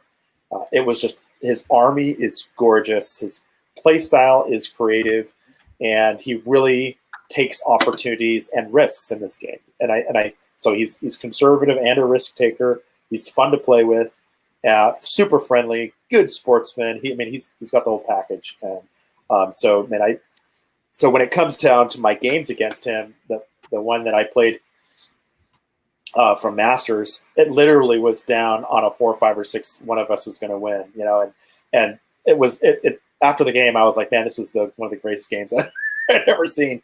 And then I came to meet him when we went to Bay of Kings, and I brought my goblins with me, and I just didn't have the momentum I needed to finish that game well. And so he got me there too. So he got me in the first one and the second one, which was fantastic. And it was my only loss actually in that event. But it was still great playing with him. And so I know this is a good list because he's been playing it and doing well with it. So I don't have to prop it much. Yeah. And one thing I like about his list, and he seems to do with a lot of his Salamanders list I've played against, is he has different types of chaff. Mm-hmm. He doesn't go all in on like, okay, I have a chaff unit that's this unit. He has the Ember Sprites, but he also has the Ancient Troop, which is kind of like in between a heavy chaff because they're defense 6 and unbreakable. Mm-hmm. But then he has a Rhinosaur Cavalry Regiment. So he has different speeds of stuff and different heights and sizes, and he's able to use them really well. And he has Lokelodons too. If need be, he can throw them in or stop things up. He has a lot of tools to use to block things up and make charges he wants and get through what he needs to. So you guys played each other? You just want to tell us what happened? We haven't played in the league yet. Oh, okay. We played in the okay, got it. Okay, good. So then we get to decide. We get to kind of get up with who we think is going to win. And I haven't played against him using this exact list, and I don't think he's played against my updated dwarf list. He played against something very similar, but I don't think it was this exact one. So, yeah. So the first thing that if I was playing dwarves that I would be looking at, and Ryan might not be too happy if I look at the weaknesses of the list. I think some of the things are softer than they look, and I think their high nerve gives them some advantage, but they're not technically what you would think are anvils. They're really just better control pieces. Like they can take a punch, and so that's how he can get down like an Ancient Troop on the table. And I think this is a really good thing to notice, that you can lose like Helidons as chaff as well. So they have a dual role. So if you're like playing rock, paper, scissors, and your scissors are all not going to be able to take out the rocks, well, maybe your scissors turns into a piece of paper all of a sudden. And I think that's kind of the situation that he's got going here, is that it's multi-role. He's really good at the multi-role talent. So I think that's where you're going to be looking at. So what is he going to do with those if they don't do their normal gig? Yeah.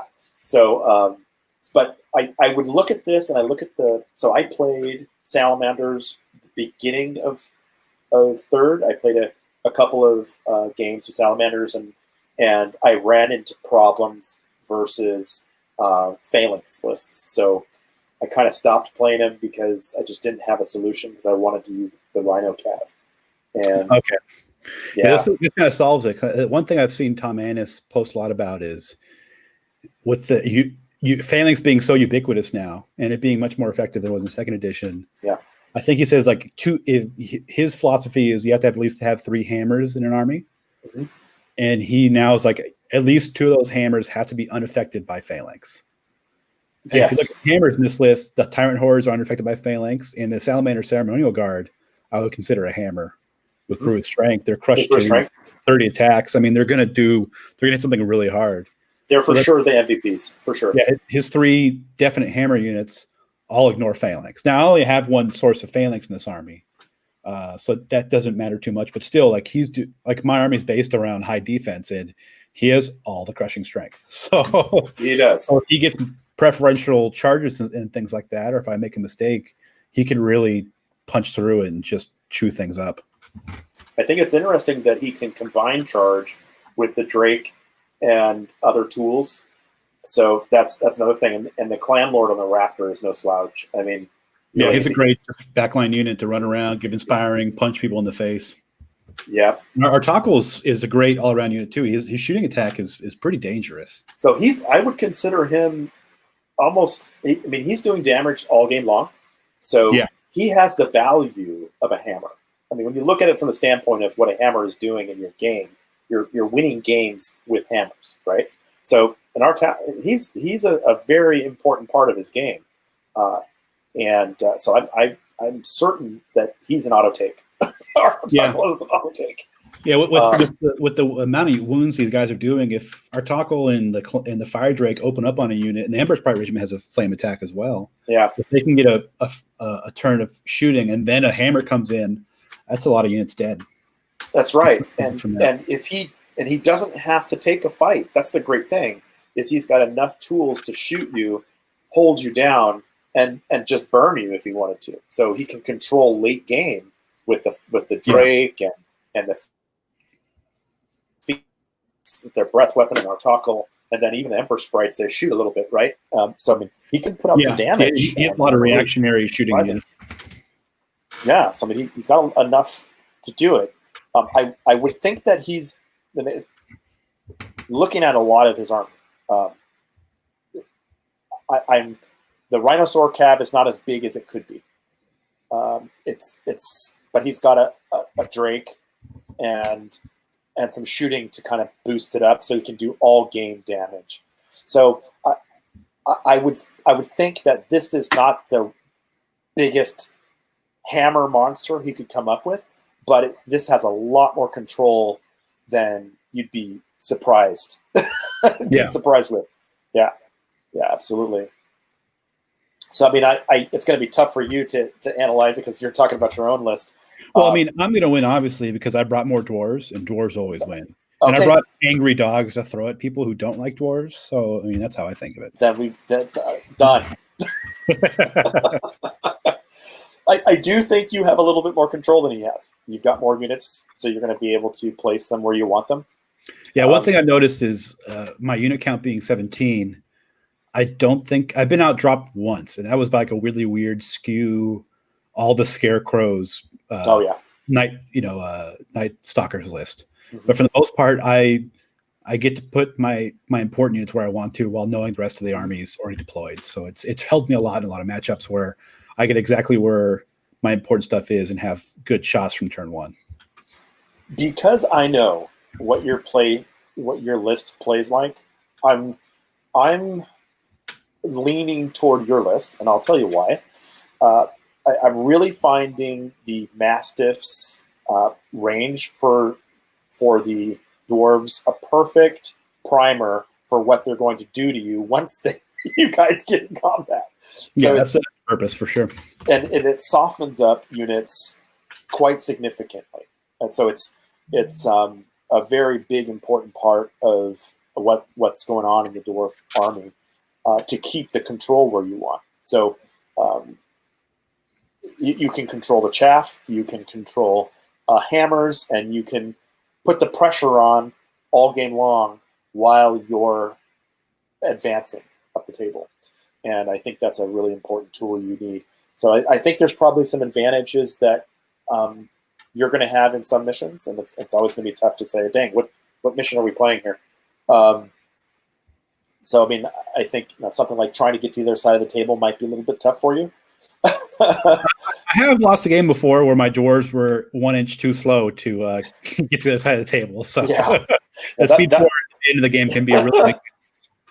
Yeah. If he can get the first turn in those kind of scenarios, he can force you to be a little slower than you normally would be, and force you to make bad choices. Also, the table terrain could be a problem for you, depending on where the cannons are end up and what targets you're going to have. If he forces the bad ones, and you're like, oh crap, I don't want to shoot that. So that's going to really be up on Ryan to pay attention to that. But again, you have a deployment advantage. So I think this is going to be a great game. But I'm actually going to lean to you for the victory on this one, because I think you just have enough control and firepower to burn down, and you have a lot more staying power in your list, in my personal opinion. But it looks good. Looks really good. And of course, because you have more dwarves, you're going to win. So yeah, that's how it works. All right, let's go ahead on to the next one. So we got Richard and Anthony. So Richard is one of the newer guys to our league, right? Is this or is this Anthony Rogers list, or is it or is this? This is. So I know Tom is one of our new guys. So I'm thinking this is Anthony Rogers. So I think it is Anthony. So okay. I think this is his list, because he plays Abyssal Dwarves. And I think I remember something like this, and I can look to make sure. He plays this dwarves, so I can see him playing this list. Yeah. So we can go ahead and I don't have another Anthony in the list, so this must be his. So he goes by Anthony, just for everybody. I just forgot to change it. So let me go ahead and start off with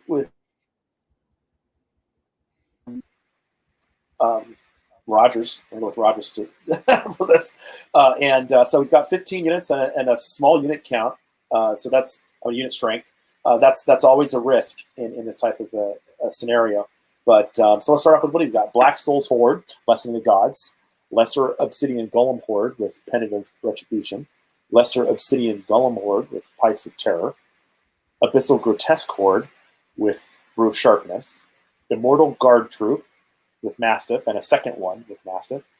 A Gargoyle Troop. The Heavy Mortar, the Anchor Heavy Mortar. The Grog Mortar, so he's got a second one. He's got the Slave Driver with the Elusive Insatiable Darkness. Hex Caster with Weakness upgrade, and then the Inspiring Talisman, which is really a clutch play. I think everybody's doing that pretty much at this point. We have the Iron Caster with the Conjure Staff, Lightning Bolt 3, Fog, and Surge 8, replacing the Fireball, and then the Abyssal Half-Breed Champion.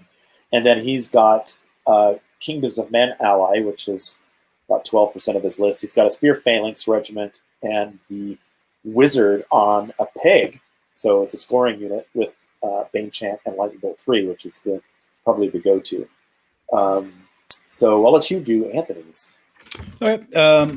I know last season Anthony played Elves, and the previous one he played Kings of Men, and he's a big fan of hordes of stuff. And you can see here, took a bunch of hordes of stuff. I played against this before.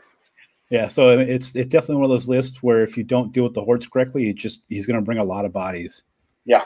The list. So he's got a Night Horde with the Potion of the Caterpillar, as you want to do with such a big unit. A Foot Guard Horde with Blessing of the Gods and Indomitable Will. Mm-hmm. And then two Spear Phalanx Hordes, one with Brew of Strength, one with the Dragon Shard Shield, and both with Indomitable Will. A Crossbow Block Horde with rifles, and then another Crossbow Block Horde with crossbows. Battle Shrine, one of my favorite special units in the game. It was really cool. A support unit. He's got a cannon and 2 volley guns. He's got a Duke with the Blade of Slashing and a horse. And then a Wizard with the Boomstick, Bane Chant, and Lightning Bolt 3. So he's shooting at Lightning Bolt 6. A Standard Bearer, and then a Baron with the Mace of Crushing. Yeah. It's very familiar. Mm-hmm. Yeah.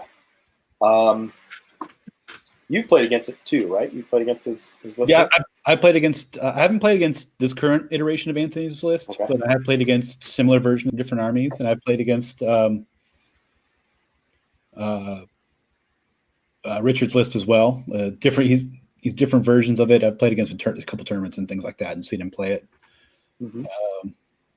One thing I think is kind of deceptive with the unit strength on Richard's list is he has a lot of defense 6 and a lot of things that regenerate and have heal. So while it's not the most unit strength in the world, he has a lot of really resilient unit strength. So if you don't pick up units off the board, they're going to be there at the end of the game.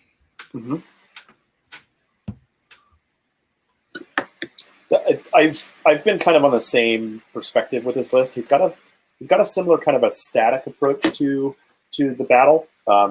He likes that defend the whole battlefront approach. I've played against this and ran into some problems because he's got a solid defense line. The Spear Phalanx Horde, you're just not going to be able to break it with Knights easily. And then all of it has a lot of nerve. He's got the Crossbow Block Horde and then the rifles. So you're gonna expect that he's gonna do like 7 points of damage to you. He just does a round of shooting with just the crossbow.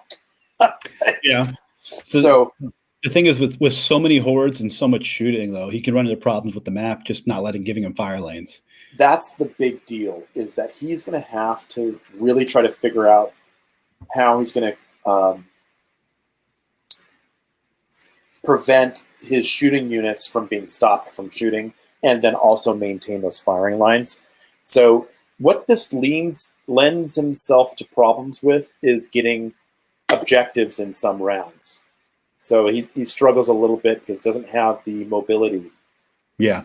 And Richard's list doesn't have a whole lot of chaff, but definitely like something like Dan's list is going to have so much stuff for him to chew through. He can just keep Anthony on the other side of the board while he gets objectives and things like that. So Anthony can run into a problem with all these hordes being log jammed. So I think what's really going on here in this list, from my experience of it, is if you're not careful, he can he can do more damage to you round per round than you can eliminate his hordes that are the higher scoring units. So it's a challenge because this Knight Horde is no joke. Yeah. So if you don't have a way to stop that from hitting you and just mowing your army down, he's got all this other stuff in the back line that's just gonna either take the objectives or take the middle, and it's hard to push off. So I've run across it, and I've also been in a situation where, wow, I really am struggling to beat this. Especially against hot dice. Yeah, one thing I would like to see, just purely for my own amusement, is I want the Night Horde to charge the Lesser Obsidian Golem Horde with the Crystal Pendant Retribution. I want to see the Night Horde bounce off, the Obsidian Golems punch back, the Night Horde finishes off the golems, and then it just blows up in a giant fireball. And then just boom! I like the idea is most people put that pendant on like really cheap units. Yeah. They're kind of easy to deal with, but like Obsidian Golems, you have to put something big into them to kill them. They're not easy to deal with. Yeah. So you have a good chance of, even if you do end up killing them, and not a lot of shooting can deal with them, so you have to engage somehow. Yeah. Whatever's hitting them is going to take a really big hit back. It's almost like you're putting a protection on on the strips of the golems. It's a double layer of, all right, deal with the Obsidian Golems and deal with the crap they left afterwards. Now, here's the thing that's interesting about reason why I think the pendant is better on a character is because it stops you from overrunning. So if you put it on something that like a character, you don't want to put them on something that's a little too easy to kill. You want to make it something that's probably a little bit more useful to you, so that it's in the fight, and then you can use it to protect a flank or something a little bit more useful in that regard. And so if you charge and you're intending to overrun it and then go into the flank, you may not be aware that the Pendant of Retribution will stop you from overrunning that character. Yeah, that's kind of about as well. So yeah, it's really easy to trap people with that. Do a bunch of damage, get free counter charges, and then you get free counter charges against that whatever it is that just killed whatever. And if you put it on the right character, and somebody exposes something to it really juicy.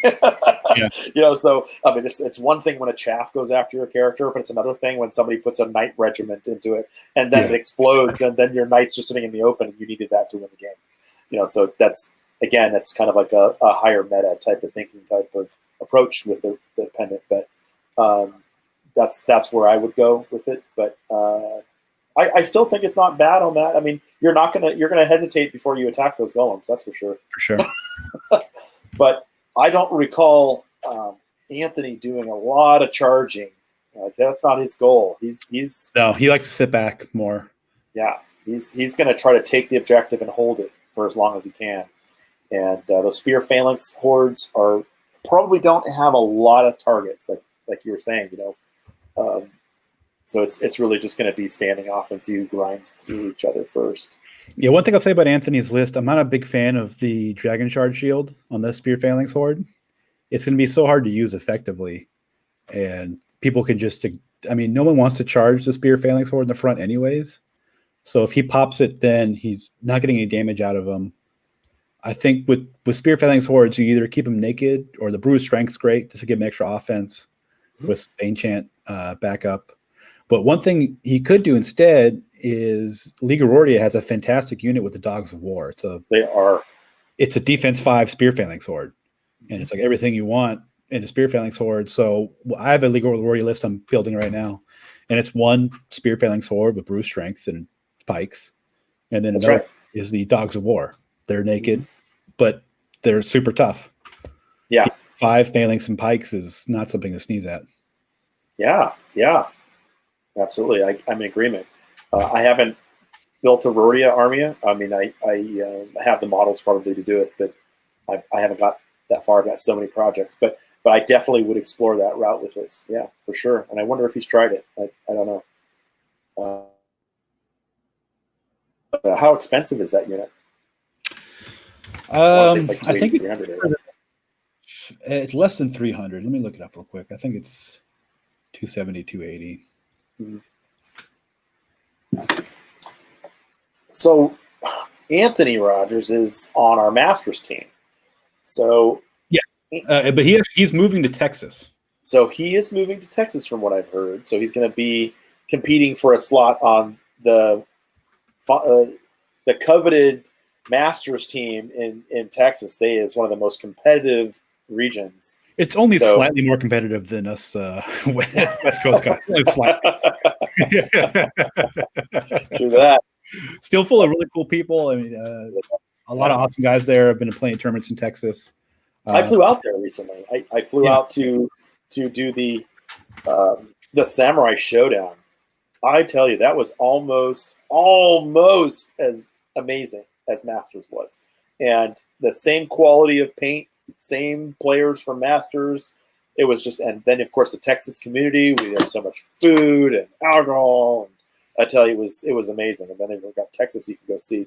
I almost went down to Alamo this year, and I really wanted to go with Jeremy, but I was in the transition of selling a piece of property, and I just couldn't make the schedule work with my get the flight in, and I had too many documents to sign and too much to work on and getting it all approved.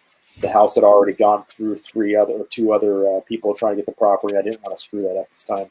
I really wanted to go, but yeah. So in the future, I will be looking forward to go to Alamo and be back for Samurai Showdown. That was fantastic.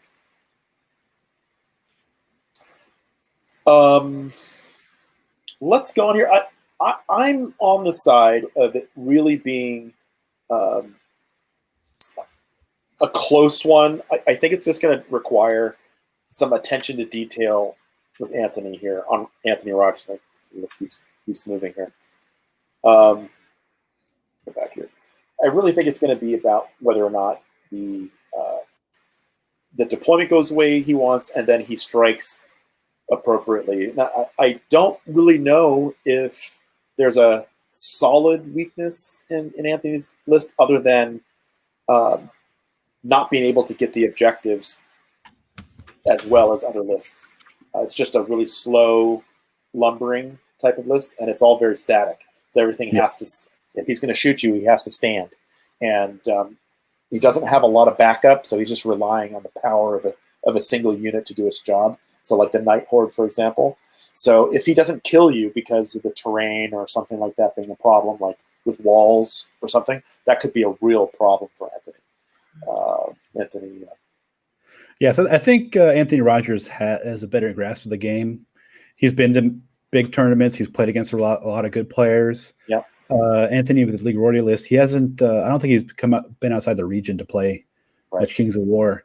So I think Anthony Rogers has a better advantage in that he's been at high levels. He's seen a lot of things. He's been playing Abyssal Dwarfs for a very long time. Well, Anthony changes his list league to league. Yeah. So I think he has an advantage in that regard. I think I'm going to give it to Anthony Rogers if it's a scenario where it requires some mobility on behalf of the players. So if it's a static one like kill, right? I really think Anthony Rogers is going to struggle with trying to take down enough units to get the victory points he needs. Yeah. While he's being shot to death by these cannons and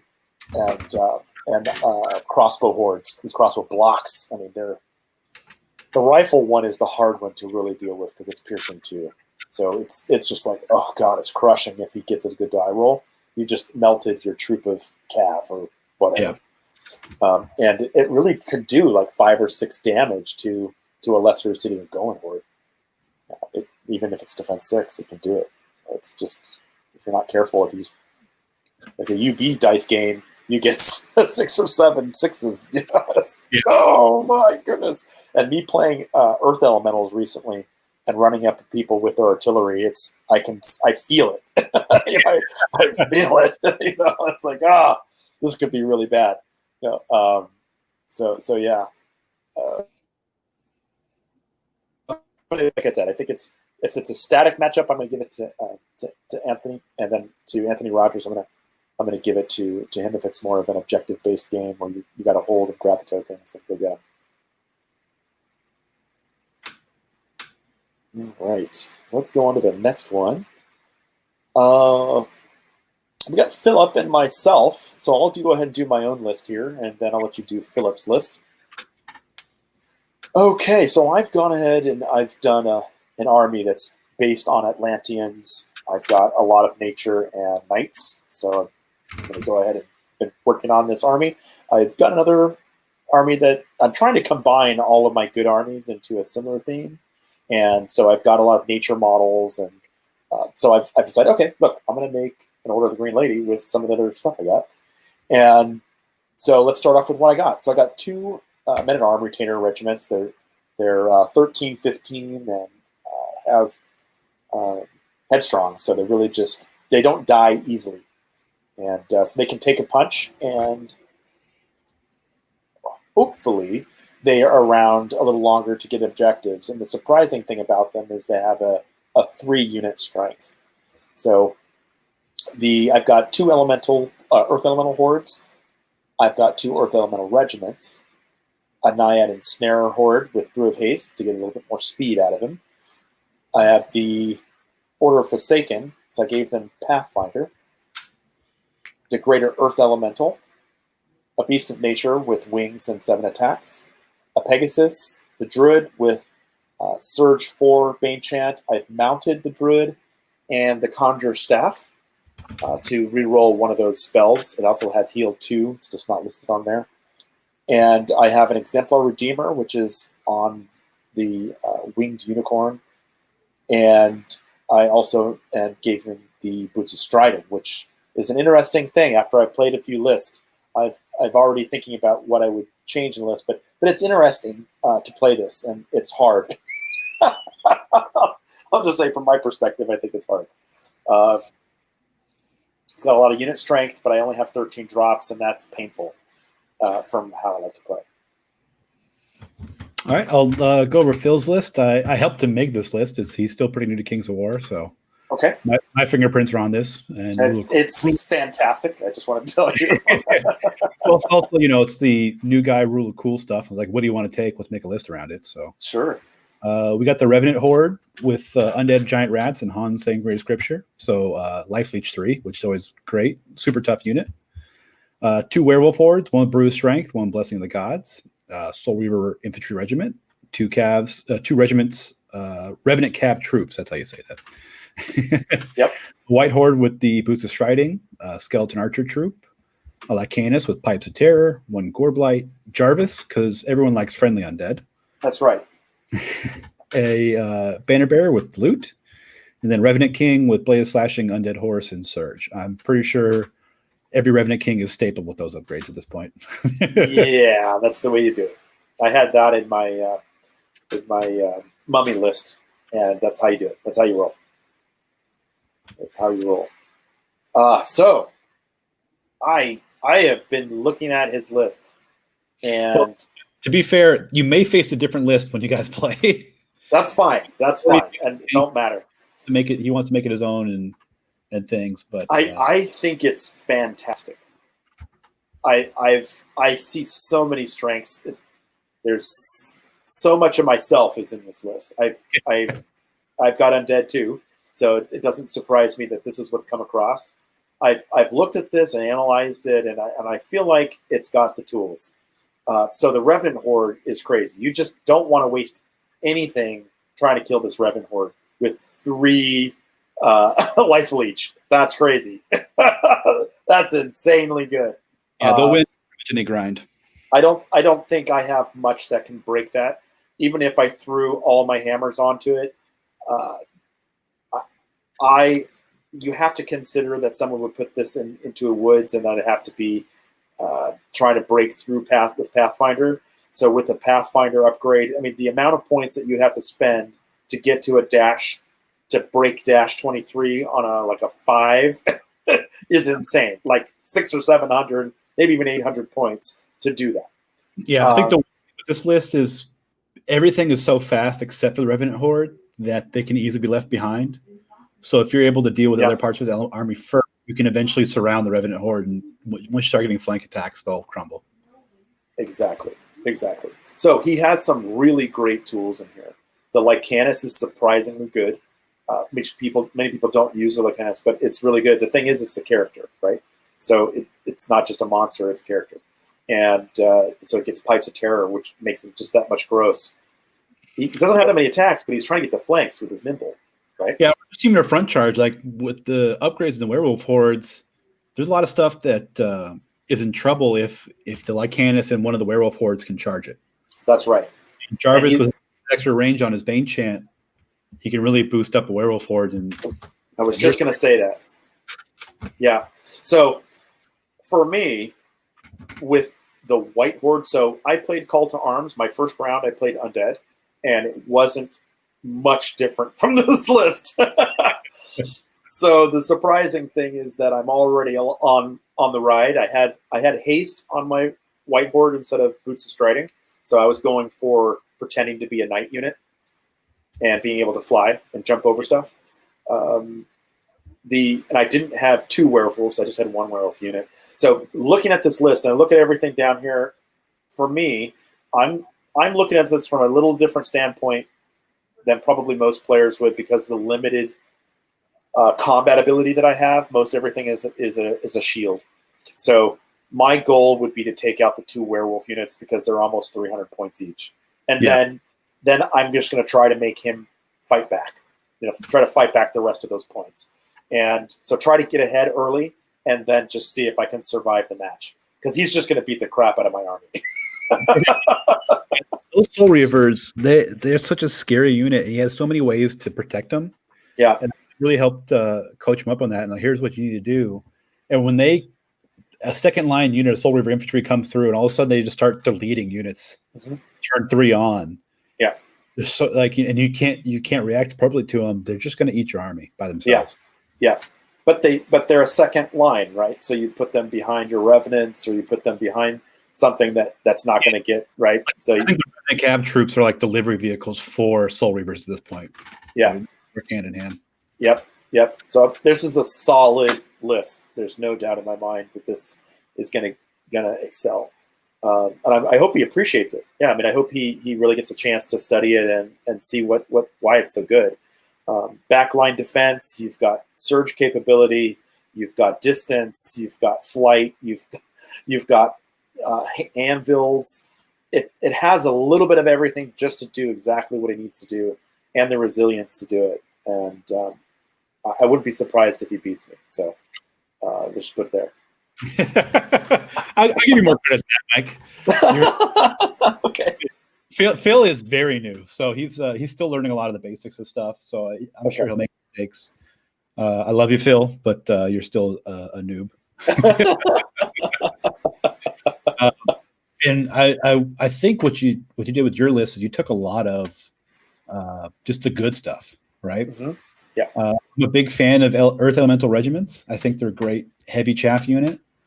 And the brutal they got now makes them extra hard to deal with, and they just combo with something. The Beast of Nature, I think you're going to have some great opportunities for Beast of Nature to get side charges off.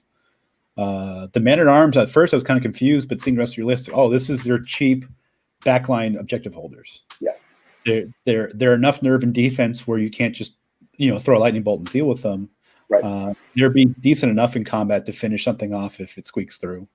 Yeah. Or at least up. The Naiad Ensnarers is a really interesting thing. If you position him correctly, you can really shut down a lot of his things.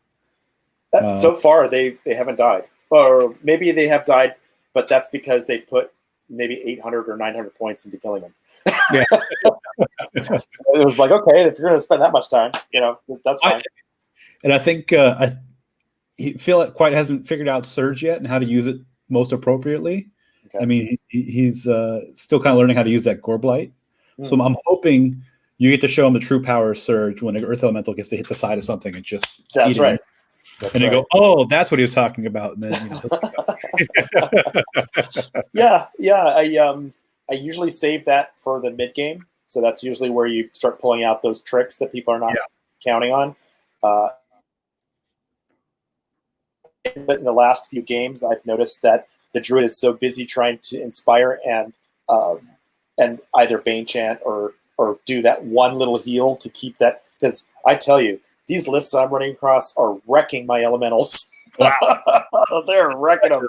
I was like, oh my goodness. And it's fascinating. Like I did play against Beav recently with his dwarves. And of course he has a number of defense 6 and things. So that was a really tough game. And it was well played on him. It was a great game. So I'm looking forward to more games, of course, to get more experience in with this list. And like I said, I don't know if it's right where I want to be. I'm finding that so the tools in my list, I'm certain that you can see. I've got a Forsaken Horde, and I've got the Beast of Nature and the Exemplar Redeemer, which is basically a Beast of Nature that has Inspiring. Yeah. Without a lot of those three are my only tools that are the hammers. So if those fall apart early in the game, I'm going to be really struggling. So that's my weakness. It kind of reminds me of my Basilian list was kind of the same thing, right? I have a couple hammers, and if things go wrong, all of a sudden the army just falls apart. It just crumbles. Yeah, that's what I'm noticing from the few games that I've had. But I must admit, the rest of the army is so resilient, it almost makes up for the amount of effort someone has to spend in order to take it down. Like those Naiad, if it's like a control game, they can control that side of the table very easily. So I can easily hold the ground, and then they have to really think if they're going to try to just give up that side and go for something else. Like, where am I going to go get it? Because they're just going to heal up all the damage that I get. Yeah, if they can anchor their flank on a building or something like that, it's so hard to put enough wounds on them to be too dangerous, and then they heal half of them back. Yeah. So the only real thing I'm starting to have a problem with is against lists like yours that have 17 drops or more. I don't have any tricks up my sleeve, so it's a real struggle to come up with a way to deliver my hammers, because you guys are, all these larger deployment lists have can put your tools right where you want them after I've already revealed my combinations, where my combinations can go. I end up having to either do a denied flank or take a center and go for whatever the objective is. So like dominate scenario or control, where I have to get to the other end of the table to get that. I have to decide if I'm going to try to use the control elements of my list to get all the other areas, because everything scores except for the druid, or do I want to try to actually strike something and try to get ahead early. So it's a tougher list to try to play, since I'm used to more having more tools in my abyssals. Abyssals has a lot of tools. It's a very scissors kind of army.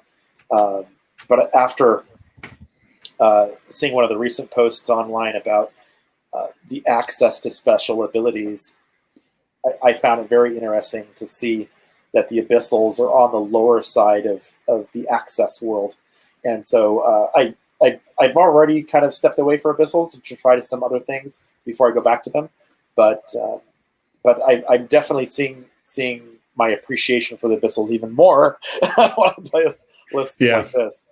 It's a great list. The Abyssal Lords list is, even with the recent nerfs, it's still a fantastic list. A lot of things they can use. Yeah, absolutely. So I'm just going to say that I think he's going to beat me. Be open with you. All right. Well, I'm going to say he's not. So take that. Okay. All right.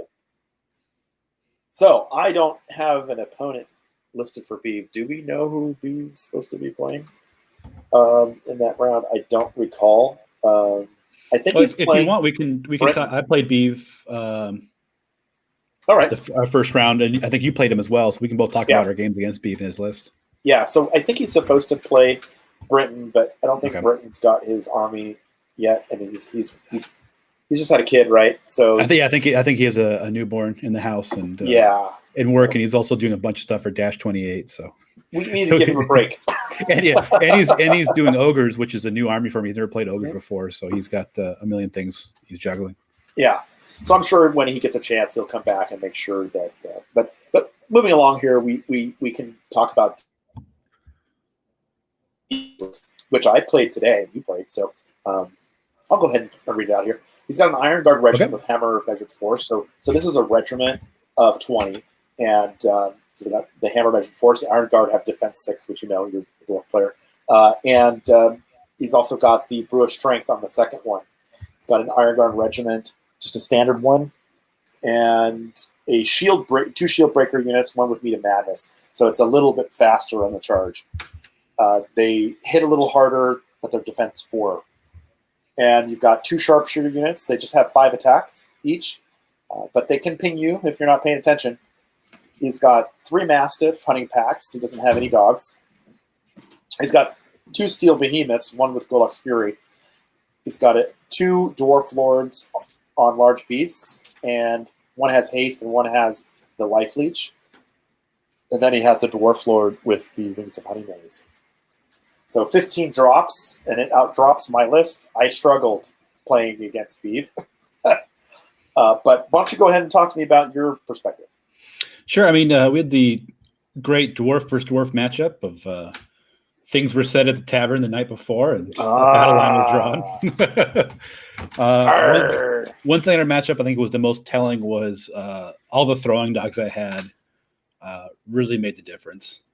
I was able to pick up the shield breakers, and they do a lot of damage to the hunting mastiffs before combat started. Oh wow! Which really evened the odds. And afterwards, he's like, he's thinking about putting throwing mastiffs in the list. Yeah.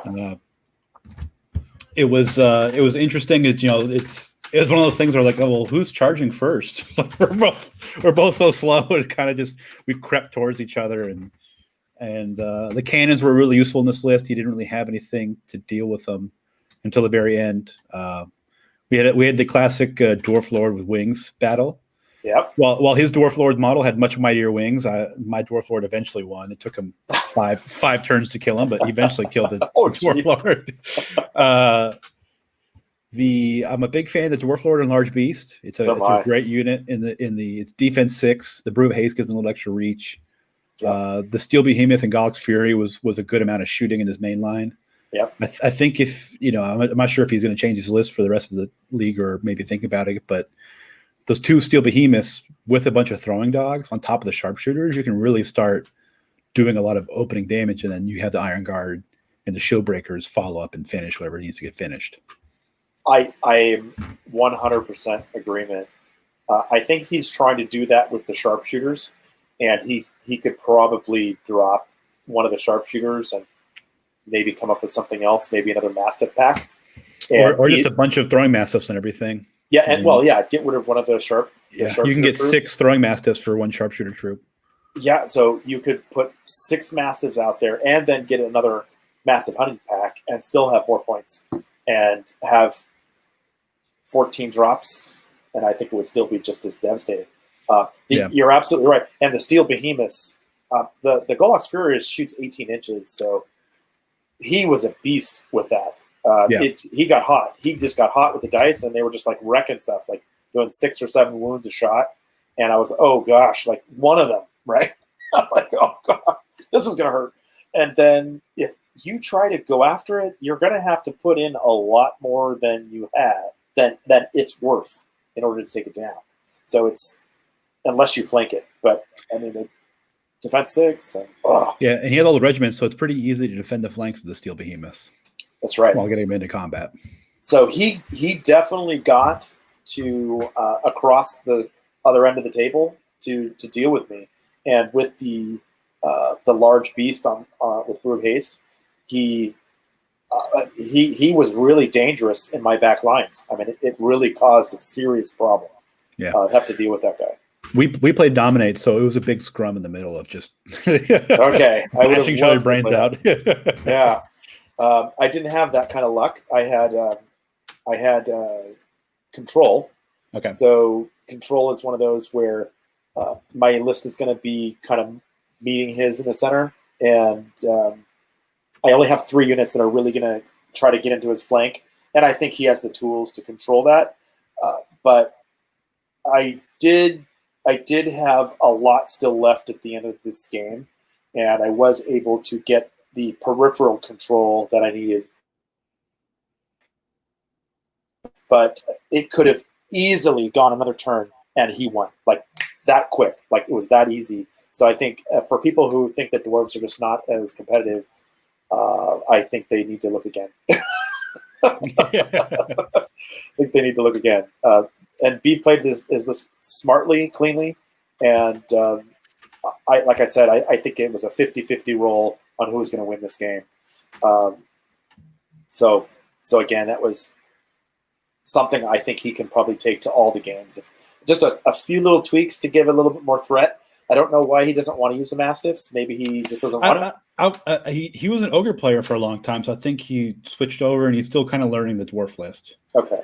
And I think with like throwing Mastiffs, it's one of those things on paper doesn't look the greatest, but once you get a critical mass of them and you see what they can do, you can change people's minds. Yeah, I mean 6 of those things. Oh, no problem. And then you run in. Yeah. So I think he has the potential to do some pretty strong things. And for sure. It was pretty close in our game. Like he just missed it by like a die roll, like 1 die roll. But he was wrecking me all game. So it was good to play. All right, let's go to the next one. So Harmon, I don't recall who he's playing. I think he's playing Morrie, maybe. No, I wonder if we have a way to look that up really quick.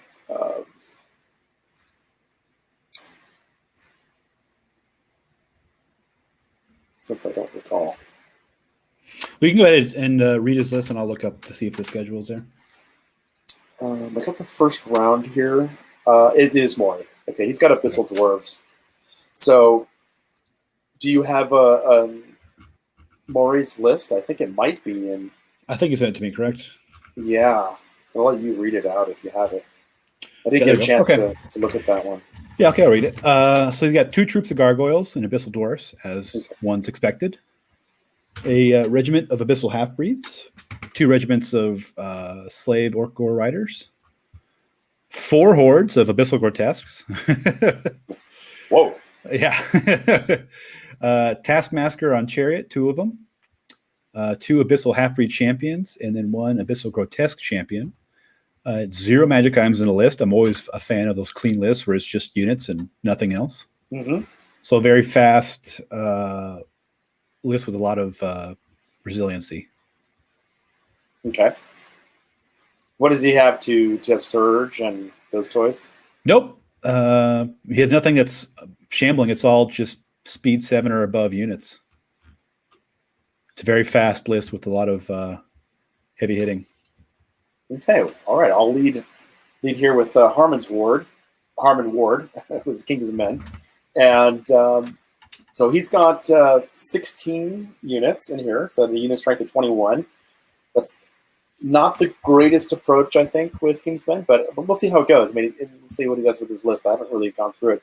3 knight regiments, okay, but that's a good choice, I think. Bowman horde, so we got 2 bowman hordes, a fanatic troop, 2 mounted scout troops, a general on winged beast, a giant, hero on a peg, just a single one, 2 cannons, 2 wizards. Not on Pegasus, they're just on foot, but they do have the standard Bane Chant Lightning Bolt trade in. And then you have the captain on the horse, which is the go-to for sure. Going back to the knights, he went with the Pathfinder, the haste, and the burst strength, where I think Strider is kind of the go-to that Scott goes to, but haste is a good choice. So looking at this list, I think after some experience with Kings of Men myself, I prefer to have at least one solid big horde in the list, but I think he could probably still do it. I don't know. Yeah, I think the giant is his anvil at this point. That's his one. He's just got that small one frontage. Yeah.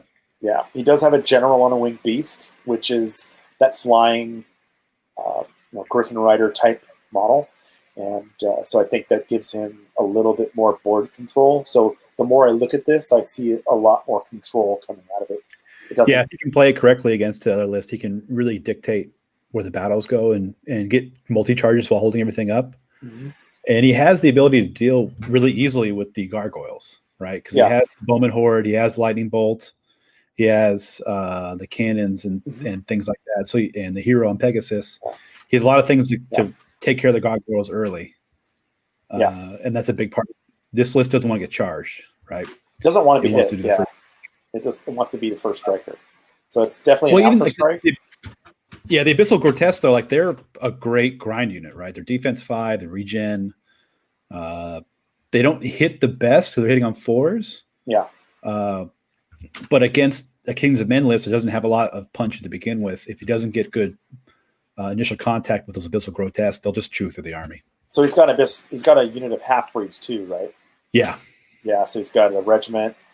Then the Gore Riders, you said. So. Yep. This is a pure heavy cav, or it's a pure cav list. Yeah. So that's interesting that someone's tried to go that approach with Abyssal Dwarves. I'd love to see this on the table. And he's got the gargoyles to kind of shield them in the front. Gargoyles are so good. Oh my goodness, they're so good. And also, like the Abyssal Half-Breed champions are just fantastic hero units. Fantastic. So he's got 2, you said? Yeah, he's at 2, and then an Abyssal Grotesque champion as well. And then he's got 2 Taskmasters on Chariot. Jeez. I would love to see this at the table. I would actually love to see this on an actual table. Yeah, that'd be fun. I wonder if it's doable. I wonder how doable that is. And I'd love to hear from him if this is something that he's been successful with or not. I think matchup wise, I give it to the Abyssal Dwarves. I think in this matchup, they have more things can go right for them and cascade a lot better. Yeah, Harmon has to play a really tight game to have a chance. But I also think it's kind of one of those skew lists where other lists he can run into in the league are going to be a big problem. That they're going to control him and take things out early and slow him down. I think I'm with you on this. That this might be the coincidentally good game that he runs into against Harmon. Yeah, and because I feel like Harmon's going to be struggling to make the alpha strike that he wants, and the Abyssal Grotesques can take a great deal of punishment. Yes. And they regen. So I think you're looking back at this going, okay, This is a regen heavy, and even if he doesn't, he's got enough chap, like with the Gore Rider guys. Those are pretty soft, and they hit hard enough for like 16 attacks, right? So yeah, I think they're Crush 1, Thunderous 1. Yeah, so I feel like they're a little soft on the nerve. So if he does shoot them, they might kind of crumble early, but like they'll take all the damage they get. They get one shot, then the Slave Orcs are dead. Yeah, I think Harmon's really hoping to get first turn. If he can get 2 rounds of shooting before combat meets up, he'll have a much better chance. So then the question is do you try to shoot at the cav units or do you shoot at the gargoyles? I think you kind of take what you can get, but if you can focus his fire to pick up units in the first couple turns, he'll be in a better spot. But the amount of scout troops, they're not going to do a lot of damage, but they can really help dictate the engagement. I mean, imagine if he had haste like on the Abyssal Grotesque champion for speed 8, and then it would just be like this would be a serious problem. I feel like he's just running right there with the Taskmasters and the champions, those 2 champions. You just run the army down. I mean, you just it's like, they're almost the Bristol Halberds are almost as good as vampires. I mean, it's just like 1 point away. Like I mean, as far as because you have like 6 attacks instead of 7, and so it's just like, oh man, they're just so good, and he has all the tools that he has. Got vicious and regeneration. I want to play this Dwarf list. I want to try it. That would be a lot of fun. Good for Morrie. Good for Morrie for coming with something creative. I want to hear back from Harmon how this one does. It'd be fun to hear. Yeah. All right. Let's move on. So Tom Remillard, so he's Remillard? I forgot how to say his last name. He's one of the newer guys to our community. So good, and we've got some growth going on here. He's got Twilight Kin. So as you can see here, he's got a really interesting list. I think he's got some pretty good experience on UB. I've seen him play in some games, and we're glad to have him. So I'll go ahead and read the list. I'll go through this here. We've got Kindred Tallspear Horde with Brew Sharpness. That's going to be a beast to deal with. Blood of the Old King on here. It's an interesting selection for that. Do they have Elite? They do have Elite. Okay, so that's an interesting choice then. I'm not a big fan of that because they're going to take a bunch of damage to the amount of attacks they give out.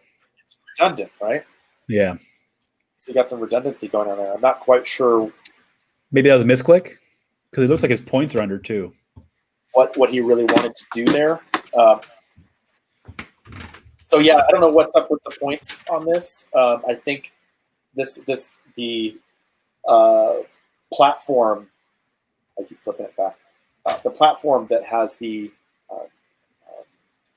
good army lists, they're not up to date properly, correct? Okay. Right? So they don't. They had the Mind Screech.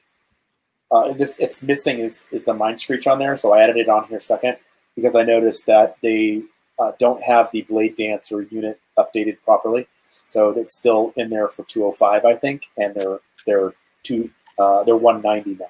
So the Pipes of Terror are 10 points, so it's 200. So the points on his list is correct, but it should be 2,300 at the top. Okay, gotcha. So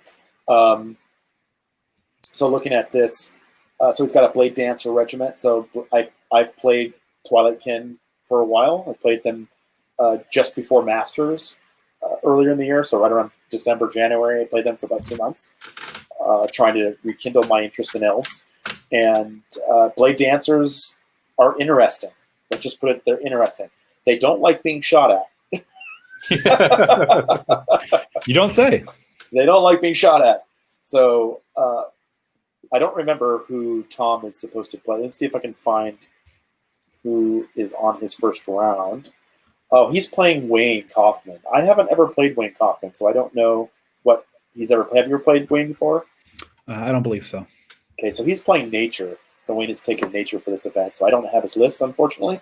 So I don't know, generally speaking, what he's going to play or what he favors. But let's continue down the list here. Chromebound Abyssal Horseman Regiment with Boots of Striding. Chromebound Butcher Horde. with the Dragon Shard Shield, Blade Stalker Regiment with Brute Strength, the Shadow Hulk, 2 Mind Screeches, the Banshee with the Inspiring Talisman, the Summoner Crone with the Staying Stone, Bane Chant, Hex 3, another interesting choice, and then the go-to is what you do, the Armored Standard Bearer with the loot of Insatiate Darkness there. What do you think? I think I know you say he's new to League. It looks like he's kind of new to Kings of War from his magic item picks. Mm-hmm. Like, the Dragon Shard Shield is often like, this looks great, and then you play it a couple times and you're like, this is horrible. This is not what I thought was going to happen. This is so hard to use. So unless it's on a unit with shambling, I never take it. Blood of the Old King is not great, especially on a unit that already has elite. You see it rarely taken. Yeah. But I think as far as units go, he has a good selection of units. He has good bones to build up the army, and hopefully, I think as he plays for the league, he'll be able to change his list and learn things and modify it better. I think with the Summoning Crone, that's your main caster. It should have the Conjurer's Staff instead of the Staying Stone. You can find the extra 5 points to really make it work. I like the Kindred Tall Spears with Brew Sharpness, but I'd want to cast Bane Chant them on every turn on them. So a second source of Bane Chant, which he has. But a lot of these units want Bane Chant, so maybe a third source of Bane Chant would be good for this army.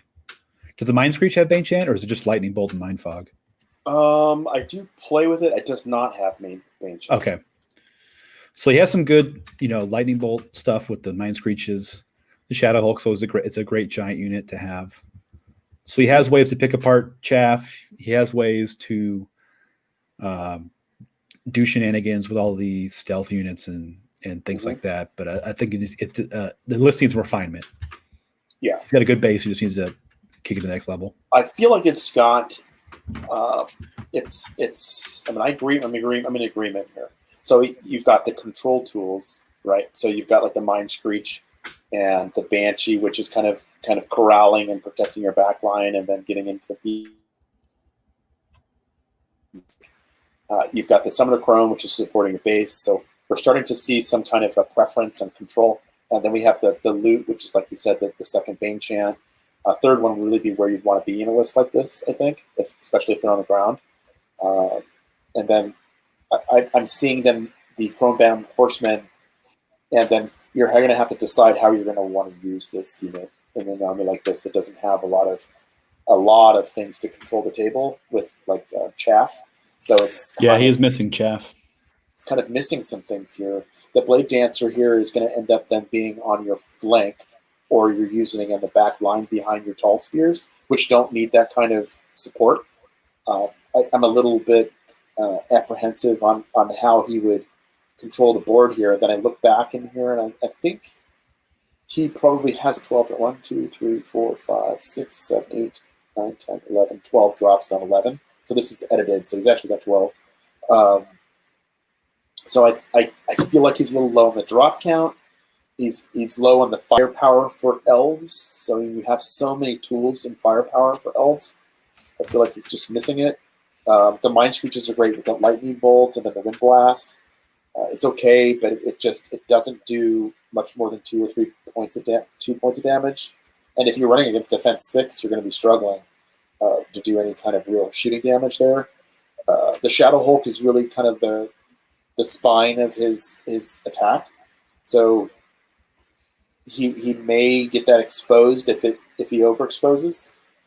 So you may just kind of end up staying back and then being more of a defensive list. And I don't know if Twilight can do that. I don't think that was what they're. Yeah. I don't think that's where where they're focused or strong. I think the Tall Spears are going to have to do a lot of work, like double duty on a lot of things to get the rest of the pieces in the right place to attack. Yeah, and I think he's counting on somebody wanting to eat these Tall Spears. I think that's what he's doing. He's like, I'm going to build my army around people trying to fight the Tall Spears. I think almost if he drops one horde and moves some other things around, he can get some more stuff in there to really punch hard, some more chaff units and things like that. a 250 points worth of control that's missing, like gargoyles. Yeah. If you have access to gargoyles, you should probably take gargoyles. Yeah, they have them. So that's kind of the my tip there. I think I would drop the Blood of the Old King. That's not a horrible choice. It's just not one that's. I mean, I would think the Blood of the Old King would be something that you're going to use on a regenerating unit, maybe like the Abyssal Horseman. But you're going to find that there's better tools to put on the Horseman. So yeah, I think normally I think Blood of the Old King's 15 points. On a knight regiment, it's always worth spending extra points to get elite or vicious instead, just every time. Correct. So yeah, and since you are struggling though in Twilight Kin to unlock your toys. So that's kind of the problem, is that we could say, hey, take your tall spear away, but you really don't. You really can't, because you have 7 total units that you could use with Twilight Kin. And it's reason why I think they're not getting as much attention in the community, is they just don't have enough unlock access. So that's their big weakness to variability. So you end up start seeing just a couple of lists that people can play because there's just not enough unlock to do. So they need to really look at that. Now they just unlocked. They just got like the Gladestalker, 100 Gladestalker unit now unlocks. Yeah, the elite shooting unit. Yeah, so that helps them a little bit. So I'm not. So maybe 2 regiments to them instead of the second horde. Yeah, and I think that's probably the mystery piece in it. But look at the points at that. 200 points for a regiment of elves. I'm a little bit apprehensive about that. So I think that's not how that tool was designed. So I mean, I've tried the elves with the Gladestalker army, and I've learned to kind of step away from them because they're 165 a piece plus whatever items you give them. So as neat as they look on paper, they don't quite play as well. But that's just my experience. I'm sure if there's good players out there don't really bash the unit, but I think he's going to be coming to an appreciation for some of the other items that are a little bit more common that we see here. Obviously, sharpness is a great one, but I think everybody's going to be avoiding that unit anyway. You don't want elite sharpness on those guys being chanted attacking anybody. So I don't know who's Wayne, right? So I don't think I've ever played against Wayne. Nature does not seem like the greatest idea unless you're going to go for an objective-based army. You can also go for the elemental approach is pretty good. You can go for a lot of the elementals in the trees. So the tree herder is fantastic unit. So. The tree herder, yeah. So we know that Jeff Swan plays nature and proves that you can do a pretty good job with him. I play nature myself. I'm not quite as good as Jeff, but I definitely think that that you could do a good list with nature. So there's no doubt. And of course, I played against Ryan Munsell's nature list was really fantastic. So I don't know. Unless we have some other feedback from other people, we could probably figure out how he was going to play. I haven't ever played him in all of the years of playing against Wayne, or having him in our league. Other people have, so we'll see how it goes. I'm looking forward to hearing about their game. Let's go on to the next one. So Wade and Richard, our fearless leader. The SaD commander. The SaD commander. All right. Which one would you like to do? I'll do the goblins first. I'll do goblins. Yeah, you're more of a goblin player than me. Yeah, I play goblins. So the Luggett Gang Regiment. So let's start off. We've got goblins. Wade is working on a new army. He's actually working on the models for this. He's doing he's 3D printing them. So he's using the Kobold range from the Artisans Designs, which is a 3D printing design company that makes. Wade always has cool armies. He's always taking from 3 million different model ranges and making armies out of them. So he comes to club meetings with cool stuff all the time. He's got a really unique approach to his armies. And I'll tell you, Wade, one thing that I really liked about Wade that inspired me was how he started doing different landscapes for all of his different armies, and all of them was very dynamic looking.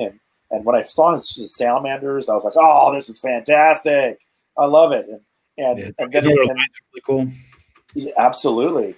And then we went down to San Diego and played with the San Diego guys. We took a day trip down there and played with them. And he brought some of his other armies. He's just got some gorgeous stuff. He's got a winter Wendigo. What do they call those things? Oh, Wendigo? Wendigo, yeah. The Wendigo army. He's got Empire of Dust, and he's fantastic. He's really got inspired me a great deal to make some great landscapes, and so that's one of the things he's inspired me. So I play goblins. I played them when we went to get my in the last league. Before I played Night Stalkers, I played goblins, and so I'll cover these goblins here. So he's got, start off. He's got 20 units. Whew, that's a lot to play on the table. Yeah, that's a lot of drops. It's a lot of things going on here. So Luggett Gang Regiment with Chant of Hate and the Mop Up. A good choice. Another Luggett Gang with the Blade of Slashing and a Mop Up. Got a Sharp Stick Horde. Got a Troll Horde with Dwarven Ale, which is much needed. Got the Fleabag Rider Regiment with Striding and a Mop Up. So that's kind of a watch out unit. And you've got Rabble Regiment. It's got 2 of those. A Fleabag Rider Troop, so obviously it's a chaff piece. And you've got the Mincers, which I've played, and the Wingit, which has got some recent adjustments in the recent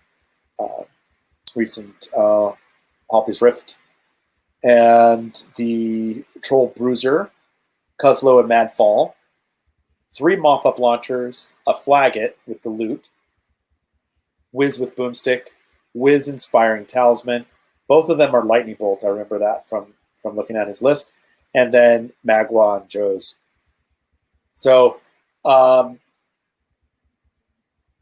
if I remember, so he's got both Cuslow and Madfall and Magua and Joe's in this list. Sweet tools. So really interesting. This list, you think you're done when you get to 80% way looking through his list, and you flip the last page and you go, and Cuslow and Madfall and a Troll Bruiser. It's like, oh my goodness. I wouldn't be surprised if he just rolls everybody up, but that's just me. I mean, it's a really good looking list. I like the way it looks, but it's a little bit too much to maintain. I mean, it's a lot going on in this list. Now, he may say that this is fine for me, but it's a lot going on.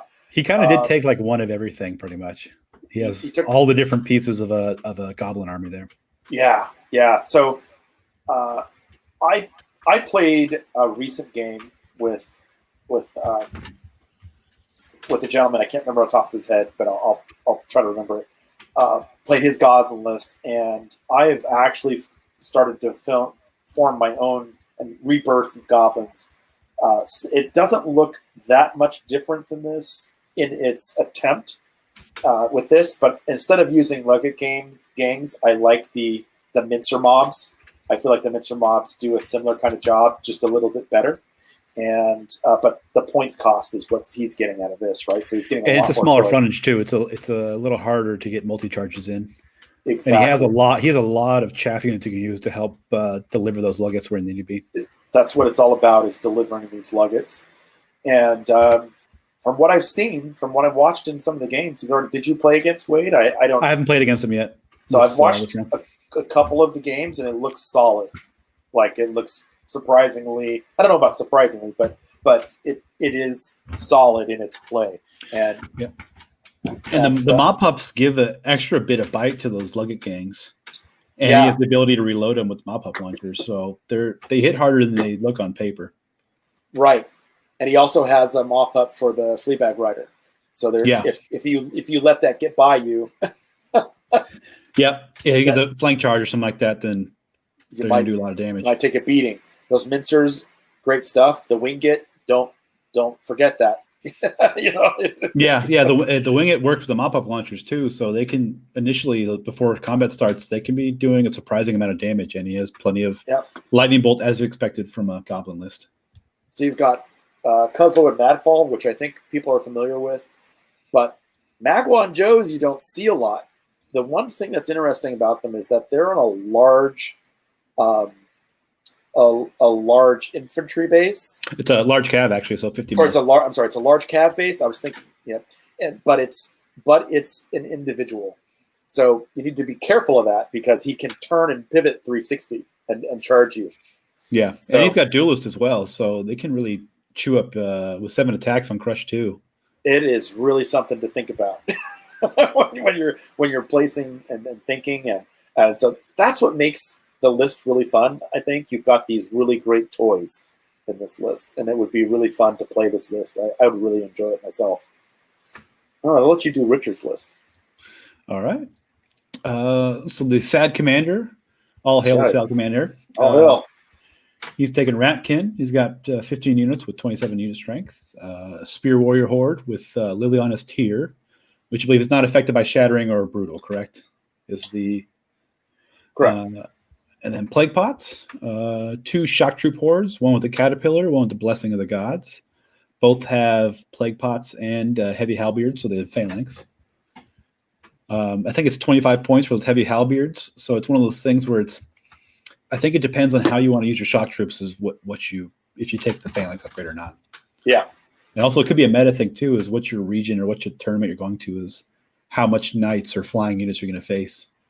Right. What's the meta like in that community? Yeah. Yeah. Mm-hmm. They got a Warrior Regiment with Blade of Slashing, a Warrior Regiment with the Scrying Gem, a favorite item of mine. It's one of those items I always want to take, and I can never seem to find the points. 25 points is a lot. Yeah, but he has a good amount of drops, and then an extra D3 on top can really make the difference. There's that Tunnel Runner Regiment with the Striding Boots. I love these Tunnel Runner regiments. They are sweet. They have good defense with all the rallying around. They can get to really high nerve. They do a bunch of damage. They're surprisingly, and they're not that big. It's just the 3 large cav, I believe, is the size of them. So yeah, they can fit in surprising places. 3 regiments of Vermintide for Chaff, a Mutant Rat Fiend, Broodmother with the Boost Levitation and a Blight Staff, a Night Terror with the Brew of Haste, Tangle, and then Twitch Keener, which I believe is one of the new guys from Halpi's Rift. Yeah. I don't know what his abilities are off the top of my head. You can. One of them is he has the ability where I don't remember exactly how it works. I think if you cast a spell on his unit like Bane Chant or Heal, that unit gets to roll all the attacks and wounds, and if it doesn't like it, rewind time and do all the attacks and wounds again. Oh, dang! let me double check. That's pretty cool. That's one of his new characters, right? Yeah. Fantastic. It's called the Eye of the Abyss. Let me look it up real quick. Okay.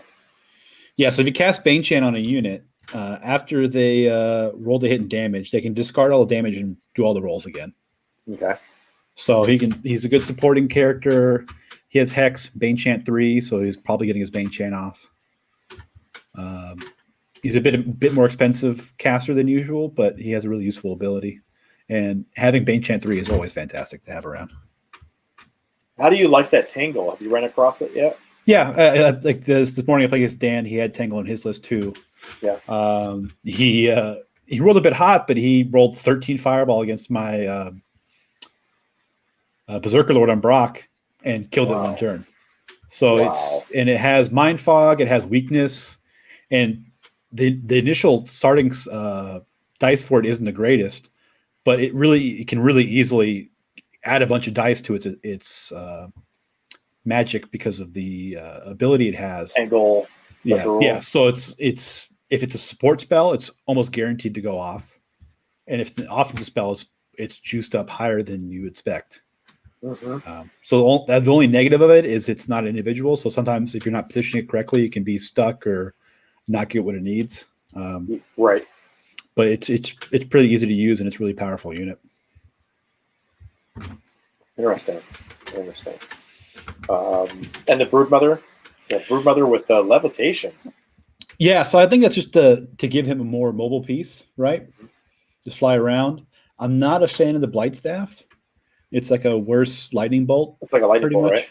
Yeah, but it's a shooting attack, so it has all the negatives instead of the Oh bonuses. yeah. I think most of the time you want to be. She has drain life on her, so you want to be using that most of the time. It does give something to do the first round, Uh-huh. but with her aura, I think it's more important that she's giving inspiring and making sure everything's healing off that healing aura than trying to get a cheeky shot in. I'm not so sure I want to run into this list. I think I'm going to be in trouble. This rat tin list is going to cause some trouble. It looks good. It looks like a really good list. Yeah. This would be a fun list to see. I mean, it's rats versus goblins. It's another classic matchup, right? It seems to be phalanx heavy. Yeah. Right? Definitely phalanx heavy for Richard. How many things are affected? I think the mincers are affected by that. So the Fleabag Riders are as well. And that's it. There isn't a whole lot in Wade's list that's affected by phalanx. Yeah, I think he might not take a lot of problem with it. No. I think, yeah. But the plague pots are going to be a huge problem. Yeah. The goblins don't want minuses to hit. They're already not hitting great. So. They're already struggling. Yeah, they're already most of the time hitting on 4s or less. That's the one thing that I didn't see in this list was the what are those the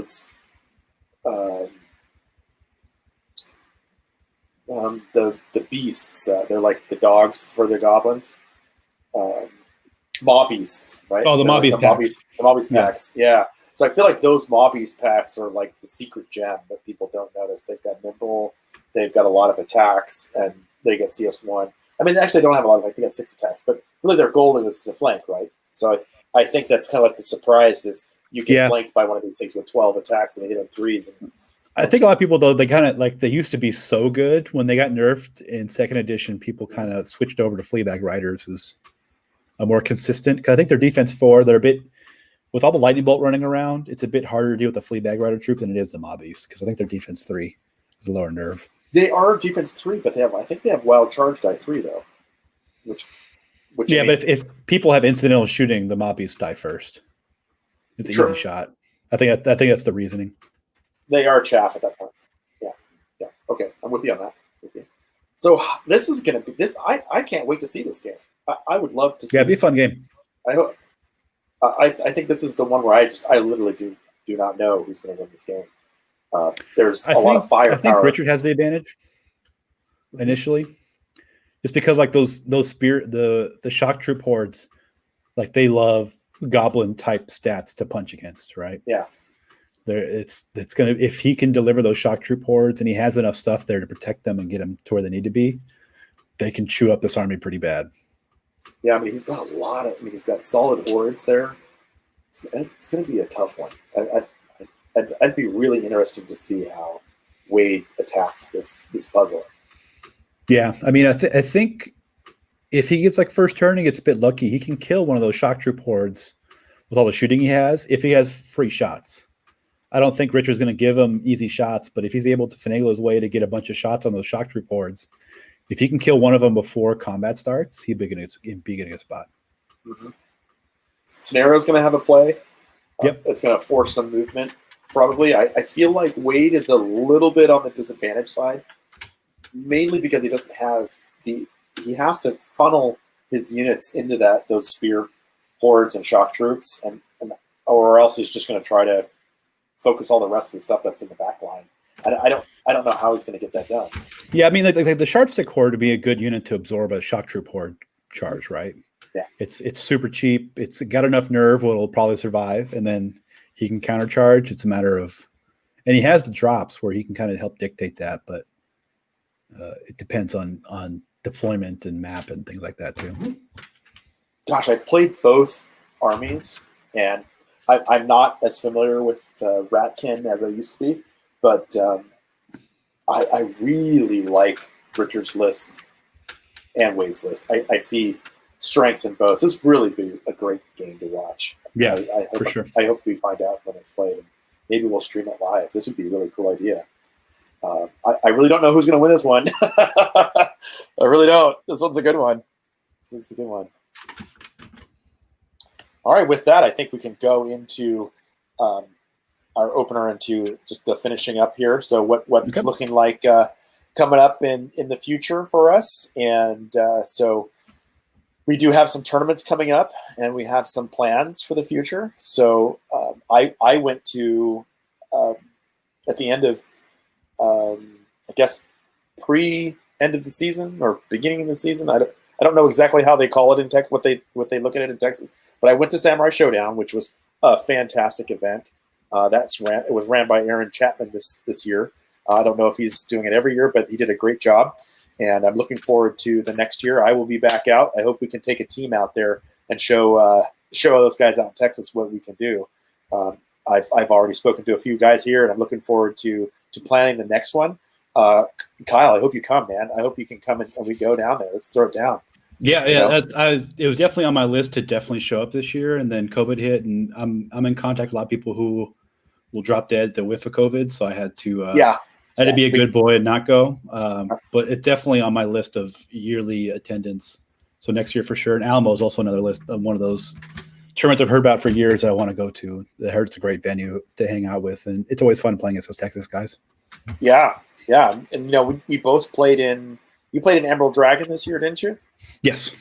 Yeah, so I played in that as well. I thought that was an interesting approach. I expected we were going to be playing with dragons this year, but we got some really unique characters, which was different. Yeah. How was Bug Eater? It was fun. I mean, they had a bard character that was just a beat stick in combat and shooting. So there was a lot of shenanigans and it was. They had 3 attacks hitting on 3s that were exploding D6s. Okay. So every hit was D6 hits, right? And many people are like, my bard did 18 hits and 18 wounds, and my bard did 0. So it was one of those kind of crazy events. Oh, geez. It was fun, but I think it was like one of the first big tournaments on UB2 when COVID hit. So it was fun, kind of seeing everybody trying to keep the tournament spirit alive, doing that. And I got a sweet set of tokens as like a door prize, or not as a raffle prize there. That was super useful. Yeah, right on. Yeah, works prizes, and that's all just been great stuff. I mean, we've had just some great support from Mantic and the community for a lot of the awards out there. We had Riddle of the Steel this year. That's our SoCal event. So Rashad runs that event. It's I didn't get a chance to participate in that. We kind of ran into a few hang-ups. I was really super busy and wasn't able to attend it. But this has been one of our premier SoCal events, and we want to make that bigger. So we're looking for a way to get that into a game hall, and so that we can get some travelers down and have it in a more neutral environment. We can just get a bigger community in one place and not have such an overload on Scott on his property. And even though he's very gracious about it, there's never been a complaint. Trust me. But we do want to have more people in that event. So when we get out of the virtual world, we're looking for that to be expanded, and we're hoping that Rashad takes the mantle and runs that event for us, and we're looking forward to more of that. And so we've got your event, which I'm really super excited about, because that's just going to be a really big boost for our community. You want to share about that? Sure. Real quick on the Riddle of Steel before I go to mine. For those interested, it's all Conan themed, and Rashad kind of does different things every year, but it's like this year he had the Tree of Woe, so it was Dominate, but everyone around the Tree of Woe in the center was affected by Dread, basically. So it's not one of the wacky tournaments where everything changed rules and there's crazy stuff going on, but it's more of there's special characters you have depending on the scenario, with some boosted stats compared to regular characters, but nothing crazy. The scenarios were all scenarios in the book with small tweaks to them, so it wasn't you didn't have to look at the paper all day and go, what does this scenario do and how do I play it? It's enough of a difference where it's fun to play, but not so much where you're sitting there going, I should have prepped for this kind of thing. So you played in the virtual one, right? I didn't get a chance to play in that. Yeah. How did you do? I did pretty well. I think I went 3-2 or 4-1 with my dwarf list. That was the last big tournament I played. Now the Riddle Steel is a qualifier for the West Coast, right? So yes. if you're West Coast, you can qualify. But also we had a lot of attendance from the Portland area guys and that area too, right? So I think So for the Pacific Northwest and West Coast, a lot of our tournaments are cross play. So if you go to one of their tournaments, it counts for West Coast and vice versa. Yeah. So it's been great hanging out with all those guys, and we went to Rose City last year in August, and that was a really fun tournament. That was the first time we got a big group of people from down here to go up to Portland. Portland's always a fun place to go hang out and see stuff. Right. Yeah, I've met quite a few of those guys when we went to Masters last year, and those dudes seem really cool. I'm looking forward to getting a chance to go to Rose City Rumble. For sure. And I, Scott talked about a lot of it too. I was hoping to have him on today, but that's just an event that feels like it's almost like you got to go. Like that's the one you got to go to. Yeah, if you're going to go to one up there, that Rose City was great. It's a good time of the year to go up there. Yeah. Into August is a nice time for Portland. Tons of stuff to do up there. It's a great one to take family with, girlfriend, family, and just bring them up there. Also, when we talk about Bay Kings, it's another one. It's a great travel tournament to go to. There's so much stuff to do around there. That was fantastic. You and we went up to Bay Kings. That was a fantastic event. I know Jeremy took a bunch of people went there like a day early, and Jeremy Duval took everyone around in a van and got all drunk off wine, going around the wine region there. Yeah, we stayed in the we had a huge party house Airbnb. We had like 20 people in one place. Was it only 20? Yeah, it might have been more. I'm not quite sure. It was up to 2 a.m. playing games, and people passed out on leaking air mattresses. Yeah. But yeah, Jeremy and Brinton up there. It was a fantastic time. They're great hosts and ran a really fun tournament. Now was we went to that. I think it was my second or third time going to a tournament in this recent one, and we had around 25, 30 players. Yeah. It was a huge increase. We had a bunch of guys from Reno. There's a group of Reno players we never knew about that showed up, and they brought a bunch of people. And out of the woodwork. It's like they're like, "Where have you guys been?" And we're like, "Where have you guys been?" They're thinking about running a tournament there too. So I think once COVID finally calms down, there'll be a tournament in Reno. I know a lot of us want to. It's an easy drive for us to go up there, and Reno's a nice place. Yeah. I'm in too. As soon as things go, we're gonna bring a bunch of guys up there to have fun in Reno. We're gonna bring our team and throw down. Yeah. And then to go to my tournament real quick, it's gonna be the Surge and Destroy tagged event for our group. It's gonna be a 1-day. It had it scheduled for March of 2020. Yeah. Right at the end there, and obvious things happened, and it got canceled. Right there. I was like, oh man! I was like 2 weeks. I was 2 weeks too long to have that tournament. Yeah. But it's 1995, and the plan with it is to help grow the community here because we have a lot of. SoCal used to be a huge fantasy area with a lot of good players, and so I want to kind of help bring that back. And there's been so many game stores closed that it's hard to get a regular group going and have people see it. Yeah. And so I wanted this tournament to be an easy tournament for new players to come in. 1995 is a nice, easy point level to get games in a day. It's a 1 day. It still qualifies for Masters. So if you're interested in going to Masters, it's an easy one to go to. Mm-hmm. It's beginner friendly. If you're a new guy, let me know. I'll make sure you get good matchmaking with somebody who can help you along, or I think that's a good somebody who's your play level. It's more important for me to have that tournament more as a community builder than it is to be a cutthroat. I'm gonna win. But I do have prize support from Mantic. They gave me some cool stuff to hand out to you guys. I was gonna get some tokens and things made for everyone to pass out. So once that's hesitantly scheduled for March of 2021, we'll see what happens. But I'll post it all over the place, and if people are interested, send me a text or send me on Facebook. You're interested, I'll keep your email and stuff pending, and I'll let everybody know once it kicks off. All right, and it'll be held at the world famous Brookhurst Hobbies in Garden Grove. Place has been there for 40 plus years. Been there forever. They have a recently, about a year ago or so, they expanded into store next to them, and they have a dedicated gaming hall. Yeah. With plenty of cool tables and terrain, and it's one of those great gaming stores that has kind of a bit of everything. Yeah. They have historical models, planes, trains, 40K, D&D stuff, Gundam, bolt action, any kind of tabletop game you can think of or board game, they have it. That's right. They have a really good community over there that we should definitely make ourselves a little bit more connected to. Yeah.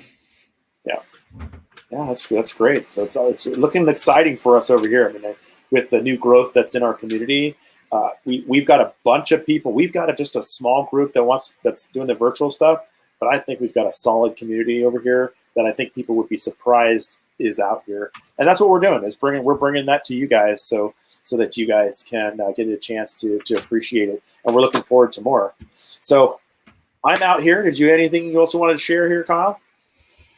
Nope. I'm just it's great to see Kings of War increasing in size and players. It's been a big increase, it seems, on Fanatics and the other Reddit pages and stuff of people interested in the game. Maybe they've on COVID, they're looking for new stuff or other games they play and they want to add more things. It seems to be a lot of, despite the downturn COVID has been for gaming in general, it seems to be an upturn in people interested in playing. So I'm really excited to see more people join the hobby.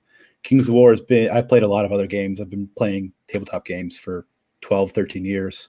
It's been the most fun as far as community, gameplay, just everything involved. It's everything I like in a game, you could say. Yeah, I mean, I'm right there with you. I'm right there on that same side. I've been playing it for a long time. I really miss the community, and I think that's one of my biggest things that I like about it. As being a DJ, I like the community, like playing for a community. I also enjoy the opportunity to connect with people, and I think that's probably one of the most important parts for me. And I think that because of that, we've tried to make something a platform that's going to be bigger for everyone to participate. From the SoCal area, we really miss our Hammer Time days, and we want to bring that back to life. This didn't really get a chance for us to show all of our humor that we have, but we do have that coming up for you. So again, we want to just touch a little bit up on what we're going to do in our next few videos. So I like the idea of doing some league live matchups. So I'd like to see like that matchup with Richard and Wade, for example, and you. That'd be fun. I'm just looking forward to do like one of those videos. We're going to be first, and then we'll probably go over it while we can stop it and talk and then go, so we're not interrupting the game live. And then we have a podcast thing that we're thinking of doing to bring back that old feel to listening while you're doing things. So we want to get the opportunity for people to talk about the community, their hobbies. We like the idea of the resin printing and sharing what I've been doing with resin printing. I've got a couple of armies that I've been working on with resin. So I've got two resin printers and 2 3D printers. So that's something I can definitely share a little bit about the inner workings of what I've learned from my experience. And and Scott as well has done a ton of stuff with 3D printing. You saw with his army there, and then you also saw he has. If you've ever been to his house, you've seen the absolute ton of terrain he has printed, and it looks great. He's had a lot of experience. He has a laser engraver too for MDF, and he does a lot of great stuff with that. So I'm really interested to hear you and Scott talk about those kind of things. Yeah, I'm gonna bring on Scott. He's also one of our hosts, so we're gonna bring him on when we can schedule that, and we're gonna bring up that in our hobby time and what we're gonna be doing in the future. I'm looking forward to more of your dwarfs, and I've got my own abyssal dwarfs that I'm working on. Yep. I'm really stoked to get those on the table. I've been doing the landscape. Like I said, I'm a landscape guy, so I spend way more time doing the landscapes than I do the actual models themselves. I need to work on that, but that's a different discussion. But I got a lot of hobby time type stuff I'm going to be presenting. There's a lot of inspiration that I got from other people that shared it with me. So I think it'd be great to share it with our whole community. And again, we do appreciate all the people who've listened. And if you want to hear more, we definitely appreciate your feedback. We're going to be working on some more shirts that Rashad designed to design those shirts. I love it. I wear my shirt all the time. I don't have it on right now, but a fair amount of us wore it to Masters, and we had a lot of people like, "This is a cool shirt. Where can I get it?" So if you guys are interested, I mean, we're not looking at this to make money. This is any extra money we make will go into the league to make more terrain and supplies and make a better event for you guys. This is a hobby for us and everyone else too. Yeah. So if you want shirts, let us know. There's a cutoff. We have iron-ons we can do, but if there's enough interest, we can do an actual order. Yeah, a little higher quality shirt. And so if you guys are interested, let us know. Yeah, absolutely. Yeah, just get in touch with us. So that's all I got for today. We're going to be doing another one per year soon. Hopefully we can do something like this weekly and get some more people in our community in. I'm really looking forward to bringing like Jeremy and Brinton and some of these other guys in the community from other of the websites we mentioned earlier. We're really excited about that. And thank you, Mantic, for keeping our hobby going. We're really looking forward to your new things. So we're out here. Looking forward to the next one, guys. See ya.